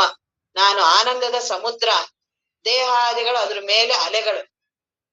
ಸಮುದ್ರದಲ್ಲಿ ಅಲೆಗಳು ಹೇಗಿದೆಯೋ ಹಾಗೆ ದೇಹ ಒಂದು ಅಲೆ, ಮನಸ್ಸು ಒಂದು ಅಲೆ, ಅಹಂಕಾರ ಒಂದು ಅಲೆ, ಜೀವತ್ವವೇ ಒಂದು ಅಲೆ. ಆ ಅಲೆ ಏನ್ ಮಾಡತ್? ಬರೀ ಕಾಣಿಸೋದದು. ಅಲೆಯನ್ನ ಲಕ್ಷ್ಯಗೊಟ್ಟು ನೋಡು, ನೀರ್ ಬಿಟ್ಟೇನು ಇಲ್ಲ. ಹಾಗೆ ನೀನು ಆತ್ಮ ವಸ್ತುವಿನ ಕಡೆ, ಆ ಅನುಭವದ ಕಡೆ ಲಕ್ಷ್ಯ ಕೊಡು. ದೇಹಾದಿಗಳಿಗೆ ಏನೂ ಅಸ್ತಿತ್ವ ಇಲ್ಲ. ಈ ದೇಹಾದಿಗಳಿಗೆ ಅಸ್ತಿತ್ವ ಬಂದಿರೋ ಕಾಣಿಸ್ತಿದೆ. ನೀನ್ ಅಲೆಗೆ ಬಹಳ ಮಹತ್ವ ಕೊಟ್ಟಿದ್ಯಾ. ನೀರಿನ ಕಡೆ ಲಕ್ಷ್ಯ ಕೊಡು. ನಾನು ಬ್ರಹ್ಮ ವಸ್ತು ಅನ್ನುವ ಅಹಂ ಬ್ರಹ್ಮಾಸ್ಮಿ ಇದರ ಚಿಂತನವನ್ನ ಮಾಡು. ಇದನ್ನೇ ಹಗಲಿರುಳು ಮಾಡು, ಮನನವನ್ನ ಮಾಡು. ಯಾಕೆ ಆತ್ಮಜ್ಞಾನ ಕಷ್ಟ ಆಗುತ್ತೆ? ಆ ಆತ್ಮ ವಸ್ತುವಿನ ಅನುಭವವೇ ಸತ್ಯ ಇರೋದು. ಆ ಅನುಭವದಲ್ಲೇ ಇದೀನಿ. ಇವುಗಳ ಗಲಾಟೆಯನ್ನ ಕಡಿಮೆ ಮಾಡು. ದೇಹ ನಾನಲ್ಲ, ಮನಸ್ಸು ನಾನಲ್ಲ, ಇವೆಲ್ಲ ಅಲೆಗಳು. ಎಷ್ಟು ಆರಾಮಾಗ್ತೀನಲ್ಲ ಇಷ್ಟು ಚಿಂತನ ಬಂದ್ರೆ. ದೇಹ ಒಂದು ಅಲೆ, ಮನಸ್ಸು ಒಂದು ಅಲೆ, ಅಹಂಕಾರ ಜೀವತ್ವನೇ ಒಂದು ಅಲೆ. ಜೀವನಾಗಿದ್ರೆ ಎಷ್ಟು ಕಷ್ಟ. ನನಗೆ ಹುಟ್ಟು ಸಾವು, ದೇಹಾದಿಗಳು, ಕರ್ಮ ಬಂಧನ, ಆ ಬಂಧನ, ಇದು ಎಲ್ಲಾ ಒಂದು ಅಲೆ. ಅದು ಇಡೀ ಜೀವತ್ವನೇ ಒಂದು ಅಲೆ. ಪರದೊಳು ಆಕಸ್ಮಿಕವಾದನ ಕಲ್ಪಿತ ಪುರುಷ. ನೀನ್ ಹೇಗೆ ಕೂತ್ಕೊಂಡ್ ಕೇಳ್ತೀನಿ ಅಂತೆಲ್ಲ ಕಲ್ಪಿತ ಪುರುಷ ಇದೆಯಾ ನೀನು? ಕಲ್ಪಿತ ಅಂದ್ರೇನೋ? ಶಬ್ದನೇ ಏನ್ ಹೇಳ್ತಿದೆ? ಇಲ್ದೇ ಇರೋದು. ಇಲ್ದೇ ಇರೋದು ಇದ್ದಂಗೆ ಕಾಣಿಸ್ತಾ ಇದೆಯಲ್ಲ, ಕಲ್ಪಿತ ಪುರುಷ. ಆಕಸ್ಮಿಕವಾಗಿ ಸುಮ್ನೆ ಹಿಂಗ್ ಪ್ರಕಟ ಆಗಿರೋದು. ಸುಮ್ನೆ ಹಿಂಗ್ ಪ್ರಕಟ ಆಗಿರೋರಿಗೆ ಯಾಕೆ ಅಷ್ಟೊಂದು ಮಹತ್ವ? ಹಗ್ಗದಲ್ಲಿ ಹಾವು ಸುಮ್ನೆ ಹಿಂಗೆ ಕಾಣಿಸಿದ್ದು, ಅದು ಭ್ರಮೆಯಿಂದ. ಅಲ್ಲಿ ಏನಾದ್ರೂ ಇದೆಯಾ ಅಲ್ಲಿ ಹಾವು? ಅದಕ್ ಬಹಳ ಸಾಧನೆ ಮಾಡ್ಬೇಕಾ? ಬಹಳ ಕಷ್ಟ ಪಡ್ಬೇಕಾ? ಬಹಳ ತೊಂದ್ರೆ ಕೊಡ್ತಿದ್ಯಾ? ತೊಂದ್ರೆ ಕೊಡ್ತಿರೋದ್ ಯಾವ್ದು? ಹಾವು ಅಂತ ಭಾವಿಸಿದ್ದು. ಹಾಗೆ ಈ ಜೀವತ್ವ ಅಂತ ನೀನು ಭಾವಿಸ್ತಿದ್ಯಲ್ಲ, ಇದು ನಿನಗ್ ತೊಂದ್ರೆ ಕೊಡ್ತಿರೋದು. ಆ ಭಾವನೆ ಇದೆಯಲ್ಲ, ಭಾವನೆ ತೊಂದ್ರೆ ಕೊಡ್ತಿರೋದು. ಅದನ್ನ ಲಕ್ಷ್ಯಗೊಟ್ಟು ನೋಡು, ಅದಿದ್ಯಾ ಅಂತ. ಜೀವತ್ವ ಅನ್ನೋದು ಲಕ್ಷ್ಯಗೊಟ್ಟು ನೋಡು, ಇದೆಯಾ? ನಾನೀಗ ಕೂತಿದ್ದೀನಿ, ಕೇಳ್ತಿದ್ದೀನಿ, ಮಾತಾಡ್ತಿದ್ದೀನಿ ಎಲ್ಲ ಅಂತೀಯಲ್ಲ, ಇದೆಯಾ? ನೀನೇ ಇದೆಯಾ ನೋಡು. ನಿನಗೇನೂ ಅಸ್ತಿತ್ವ ಇಲ್ಲ. ನಿದ್ರೆ ಬಂದ್ರೆ ಇದೇ ಕ್ಷಣದಲ್ಲಿ ನಿನ್ಗೆ ದೇಹದ ಅನುಭವ ಇಲ್ಲ, ಮನಸ್ಸಿನ ಅನುಭವ ಇಲ್ಲ, ಬುದ್ಧಿಯ ಯಾವುದೂ ಇಲ್ಲ. ಕ್ಷಣ ಮಾತ್ರದಲ್ಲಿ ಜೀವತ್ವ ಹೊರಟೋಗುತ್ತೆ. ಯಾಕೆ ಅಷ್ಟೊಂದು ಮಹತ್ವ ಕೊಡ್ತಿದ್ಯಾ ಅವರಿಗೆ? ನೀನು ಬ್ರಹ್ಮ ವಸ್ತು ಇದೆಯಾ, ಆತ್ಮ ವಸ್ತು ಇದೆಯಾ, ಅದೇ ಅದರ ಸೂಚನೆ. ನೀನು ಶರೀರಾದಿಗಳನ್ನ ನೀತಿಗಳಿದ್ರೆ ಆ ಆತ್ಮ ವಸ್ತುವಿನ ಅನುಭವದಲ್ಲೇ ಇದೆಯಾ ಅನ್ನುವ ಆ ಅನುಭವ ಬರುತ್ತಲ್ಲ, ಇದೇ ಅದರ ಸೂಚನೆ. ಆರು ನಾನೆಂಬುದಕ್ಕೆ ಸೋಹಂ ಭಾವನೆ ಸೂಚನೆ. ಅಹಂ ಬ್ರಹ್ಮಾಸ್ಮಿ, ನಾನೇ ಆ ಬ್ರಹ್ಮ ವಸ್ತು ಅನ್ನೋದೇ ಅದಕ್ಕೆ ಸೂಚನೆ. ಯಾವಾಗ ಶರೀರಾದಿಗಳನ್ನ ನೀತಿಗಳಿದ್ಯಾ, ಇವುಗಳನ್ನೆಲ್ಲಾ ನಾನಂತ್ಯ ಆ ಅನುಭವದಲ್ಲೇ ಇರ್ತೀಯ. ನಾನು ಆ ಅನುಭವದಲ್ಲೇ ಇದ್ದೀನಿ. ಇವುಗಳನ್ನ ನೀತಿಗಳದ್ಮೇಲೆ ನಾನು ಇಲ್ಲ ಅಲ್ಲ, ನಾನಿದ್ದೀನಿ. ಇವುಗಳ ಗಲಾಟೆಯಲ್ಲಿ ನನ್ನ ಅನುಭವ ಬರ್ತಿಲ್ಲ, ಇವುಗಳ ಗದ್ದಲದಲ್ಲಿ ನನ್ನ ಅನುಭವ ನಾನು ಲಕ್ಷ್ಯ ಕೊಟ್ಟಿಲ್ಲ. ಆ ಅನುಭವದ ಕಡೆ ಲಕ್ಷ್ಯ ಕೊಡು, ಇದ್ರದ್ದೇನೂ ನಿನಗ್ ಸಂಪರ್ಕ ಇಲ್ಲ. ಬೆಳಕು ಕತ್ತಲೆ ಅಂತೆ ಭೇಟಿನೇ ಆಗಿಲ್ಲ. ಬೇಟೆ ಆಗಿದ್ರೆ ಏನಾದ್ರೂ ಸಮುದ್ರಕ್ಕೆ ಅಲೆಗಳು ಭೇಟಿ ಆಗತ್ತಾ? ಹಾಗೆ ಬೆಳಕಿಗೆ ಕತ್ತಲೆ ಭೇಟಿ, ಹಾಗೆ ಈ ದೇಹಾದಿಗಳು ನನಗೆ ಭೇಟಿನೇ ಇಲ್ಲ. ನಾನು ಆರಾಮ ಆನಂದವಾಗಿದ್ದೀನಿ, ಪ್ರಶಾಂತವಾಗಿದ್ದೀನಿ, ಸ್ವಸ್ಥವಾಗಿದ್ದೀನಿ, ಯಾವಾಗ್ಲೂ ಇದ್ದೀನಿ. ಎಷ್ಟೊಂದು ಗಡಿಬಿಡಿ ಮಾಡ್ಕೋತೀನಲ್ಲ ದೇಹಾದಿಗಳಲ್ಲಿದ್ದು ನಾನು. ಎಷ್ಟೊಂದು ಗಾಬರಿ, ಅನಿತ್ಯ, ಅವು ಕಾಯಿಲೆ, ವಿಪರೀತ ದೇಹ ಕಲ್ಪಿತದಲ್ಲಿ ಆ ಹಾವು ಅಂತ ಭಾವಿಸಿದ ತಕ್ಷಣನೇ ಎಷ್ಟು ಗಲಾಟೆ ಹೋರಾಟ ಆಗಿದೆಯಲ್ಲ, ಹಾಗೆ ಈ ಜೀವ ಅಂತ ಭಾವಿಸಿರೋದಿಕ್ಕೆ ಈಗ ಸೋಹಂ ಭಾವನೆನೇ ಸೂಚನೆ. ಯಾವಾಗ ಇವನ್ನೆಲ್ಲಾ ನಾನಲ್ಲ ಅಂತ ನಾನು ಅಂದ್ರೆ ಯಾರು ಅಂತ ನನ್ನನ್ನು ನಾನು ಸಂಶೋಧನೆ ಮಾಡ್ತಾ ಹೋದ್ರೆ, ಈ ಶರೀರ ಕೂತಿದ್ದೀನಲ್ಲ, ಈ ಶರೀರ ನಾನಾ? ಈ ಶರೀರ ಕೂತಿದೆ ಅಂತ ನಾನು ನೋಡ್ತಿದ್ದೀನಿ, ಯಾವ್ದನ್ನ ನೋಡ್ತೀನೋ ಅದು ನಾನಲ್ಲ. ಈ ಮನಸ್ಸು ಕೇಳ್ತಾ ಇದೆ, ಈ ಮನಸ್ಸನ್ನ ನಾನು ನೋಡ್ತಿದ್ದೀನಿ, ಮನಸ್ಸು ನಾನಲ್ಲ. ಇದಕ್ಕೆಲ್ಲಾ ಮೂಲ ಕಾರಣ ಆಗಿರೋ ಅಹಂಕಾರ, ಆ ಅಹಂಕಾರವನ್ನು ನಾನು ಅರಿತೀನಿ. ಇವ್ಯಾವುದೂ ನಾನಲ್ಲ. ಆರು ನಾನೆನ್ನ ವಿಚಾರ ಮಾಡೋದು ಇದೇ ರೀತಿ. ಈ ರೀತಿ ನೀನ್ ನಾನಲ್ಲ ಅಂತ ಅಂದ್ರೆ ಅದೇ ಅನುಭವದಲ್ಲೇ ಇರ್ತೀಯ. ಆ ಸೋಹಂ ಭಾವನೆ ಸೂಚನೆ. ವಿಚಾರಿತ ಸೋಹಂ ಭಾವನೆಗೆ ಹವಣಿಸದ ಸಾರ ಸುಖ ಸೂಚನೆ. ಸುಖಕ್ಕೆ ನಿತ್ಯ ನಿಜ ನಿರ್ವಿಕಾರ ಗುರು ಶಂಭುಲಿಂಗವಾಗಿಹುದೇ ಸೂಚನೆ. ಇದೆಲ್ಲದರ ಸೂಚನೆ ಒಂದಕ್ಕೊಂದು ಸೂಚನೆ. ಮೊದಲು ಬ್ರಹ್ಮಾಕಾರ ವೃತ್ತಿ ಬರುತ್ತೆ. ಮೊದಲು ಇವುಗಳನ್ನೆಲ್ಲ ನಾನಲ್ಲ, ನಾನು ಅಂದಿದ್ದೀನಲ್ಲ, ಅದಕ್ಕೆ ನಾನಲ್ಲ ಅಂತ. ಇವುಗಳನ್ನೆಲ್ಲ ಅಂದ್ಮೇಲೆ ಅದಲ್ಲ, ಅದಿದೆ. ಇವುಗಳ ಭ್ರಮೆ ಇರೋದ್ರಿಂದ ನಿಧಾನವಾಗಿ ಇವುಗಳು ನಾನಲ್ಲ, ಇವುಗಳಿಗೆ ಸಾಕ್ಷಿಯಾಗಿರುವ ಸಾಕ್ಷಿ ನಾನು. ಮೂರು ಅವಸ್ಥೆಗಳಿಗೆ ಸಾಕ್ಷಿ ನಾನು. ಆ ಸಾಕ್ಷಿ ಮಾಡ್ತಾ ಅನುಭವವನ್ನ, ಆ ಸಾಧನೆಯನ್ನ ಮಾಡ್ತಾ ಆ ಸಾಕ್ಷಿ ನಾನ್ಯಾಕೆ ಸಾಕ್ಷಿ? ನಾನ್ಯಾಕೆ ಈ ಮೂರು ಅವಸ್ಥೆಗಳನ್ನ ನೋಡ್ಲಿ? ಮೂರು ಅವಸ್ಥೆಗಳು ಇದ್ದಾರೆ ಇರ್ಲಿ, ಬಿಟ್ಟಾರು ಬಿಡ್ಲಿ, ನೀನ್ ಇರ್ತೀಯೋ ಬಿಡ್ತೀಯೋ ತಗೊಂಡ್ ನಾನೇನ್ ಮಾಡ್ಲಿ? ನಾನ್ ಇರೋಳು ತಾನೇ ಮುಖ್ಯ. ನಿನ್ನ ನೋಡಿದ್ಮೇಲೆ ನಾನ್ ಇರ್ತೀನ? ನಾನಿದ್ದೀನಿ. ನೀನ್ ಇದ್ದಾರು ಇರೋ, ಬಂದಾರು ಬಾ, ಹೋಗಾರು ಹೋಗು, ನಾನ್ಯಾಕೆ ನಿನ್ ಕಡೆ ಲಕ್ಷ್ಯ ಕೊಡ್ಲಿ? ಆ ಸಾಕ್ಷಿ ಅನುಭವನ ಹೋದ್ರೆ ಅದು ತೂರ್ಯ. ನಾನು ಇರೋದೇ ಅಖಂಡವಾದ ಬ್ರಹ್ಮ ವಸ್ತು. ಅಲ್ಲಿ ಯಾವುದರ ಅನುಭವವೂ ಇಲ್ಲ. ದೇಹದ ಅನುಭವ ಇಲ್ಲ, ಮನಸ್ಸಿನ ಅನುಭವ ಇಲ್ಲ, ಅಹಂಕಾರದ ಅನುಭವ ಇಲ್ಲ, ಸಾಕ್ಷಿ ನಾನು ಅನ್ನುವ ಅನುಭವವೂ ಇಲ್ಲ. ನಾನು ಅಖಂಡವಾದ ಚೈತನ್ಯ ನಾನು. ಅದೇ ಬ್ರಹ್ಮಾಕಾರ ವೃತ್ತಿ. ಅಹಂ ಬ್ರಹ್ಮಾಸ್ಮಿ. ಕೊನೆಗೆ ನಾನೇ ಬ್ರಹ್ಮ ವಸ್ತುನೇ ಇದ್ದು ನಾನ್ಯಾಕ್ ಬ್ರಹ್ಮಾಸ್ಮಿ ಅನ್ನೋದು? ಆ ಅನುಭವ ಹೋದ್ರೆ ನಿರ್ವಿಕಾರ ಶಂಭುಲಿಂಗದ ಅನುಭವ. ಯಾವುದರ ಅನುಭವವೂ ಇಲ್ಲ. ಇದೆಲ್ಲ ಇಲ್ಲಿಂದ ಮಾತಾಡ್ತಿರೋದು. ನಿದ್ರೆಯಲ್ಲಿ ನಾನೇನಾರು ಅಂತಿನ ನನಗೀಗ ಯಾವುದರ ಅನುಭವನೂ ಇಲ್ಲ ಅಂತ? ಹಾಗೆ ಆ ಬ್ರಹ್ಮಾನಂದದ ಅನುಭವ, ಆ ಆನಂದದ ಅನುಭವದಲ್ಲಿ ನಾನಿರೋದೇ ಆ ಅನುಭವದಲ್ಲಿ. ಇವುಗಳ ಗಲಾಟೆಯಲ್ಲಿ ನನಗ್ ಗೊತ್ತೇ ಆಗ್ಲಿಲ್ಲ. ಇವುಗಳ ಗಲಾಟೆಯಲ್ಲಿ ಅವುಗಳ ಜೊತೆನೆ ಇದ್ದು, ಅದ್ರ ಮಧ್ಯದಲ್ಲೇ ಇದ್ದು, ಅದರ ಆಧಾರದಲ್ಲಿ ಇದ್ದು, ಅದ್ರ ಕಡೆ ಲಕ್ಷ್ಯ ಕೊಟ್ಟಿಲ್ಲ. ಈಗ ಅದ್ರ ಕಡೆ ಲಕ್ಷ್ಯ ಕೊಡೋದು. ಈ ರೀತಿ ಲಕ್ಷ್ಯ ಕೊಟ್ಟು ಆ ಅನುಭವವನ್ನ ಅನುಭವಿಸಿರುವಂತಹ ಮಹಾತ್ಮರು ಗೊತ್ತಾಗತ್ತಲ್ಲ, ಅವರ ಬದುಕೆ ತೋರ್ಸತ್ತಲ್ಲ. ಅವ್ರು ಇನ್ಯಾಕ್ ವಿಷಯಾದಿಗಳಲ್ಲಿ ಅವರು ತೊಡಗ್ತಾರೆ? ದೇಹದ ಬಗ್ಗೆ ಯಾಕೆ ತಲೆ ಕೆಡಿಸ್ಕೊತಾರೆ? ಜಗತ್ತಿನ ಬಗ್ಗೆ ಯಾಕೆ ತಲೆ ಕೆಡಿಸ್ಕೊತಾರೆ?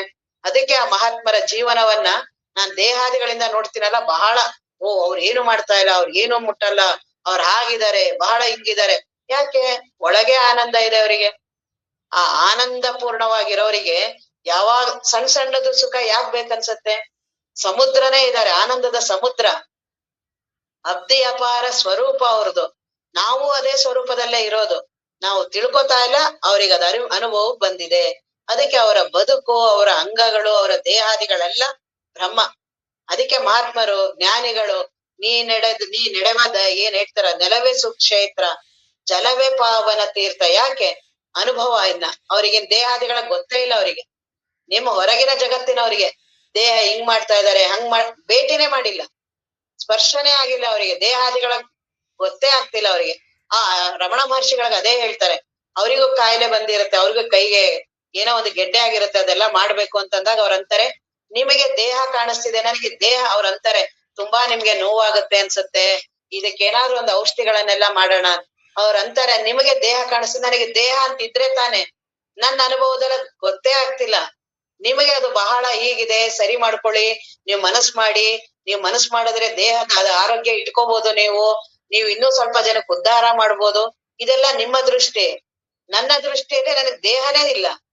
ದೇಹದ ಏನಾದ್ರು ಅನುಭವ ಇದ್ರೆ ಅದನ್ನ ಸರಿ ಮಾಡ್ಬೇಕು, ಹೀಗ್ ಮಾಡ್ಬೇಕು, ಹಾಗ್ ಮಾಡ್ಬೇಕು ಅಂತ. ಅನುಭವನೇ ಇಲ್ದೇ ಇರೋರು ಎಲ್ ಮಾಡೋದು? ಹಾಗಾಗಿ ಆ ಅನುಭವವನ್ನ ನಾವು ಅನುಭವಿಸೋದು, ಮತ್ ನಾವು ಆ ಅನುಭವನೇ ಇದೀವಿ. ಈ ರೀತಿಯಾಗಿ ಜ್ಞಾನಿಯ ಚಿಹ್ನೆ. ಇನ್ನ ಮುಂದಿನ ಸೂತ್ರವನ್ನ ನಾಳೆ ನೋಡು. ಓಂ ಪೂರ್ಣಮದ ಪೂರ್ಣಮಿದಂ ಪೂರ್ಣಾತ್ ಪೂರ್ಣಮುದಚ್ಯತೆ ಪೂರ್ಣಸ್ಯ ಪೂರ್ಣಮಾದಾಯ ಪೂರ್ಣಮೇವಾವಶಿಷ್ಯತೆ. ಓಂ ಶಾಂತಿ ಶಾಂತಿ ಶಾಂತಿ.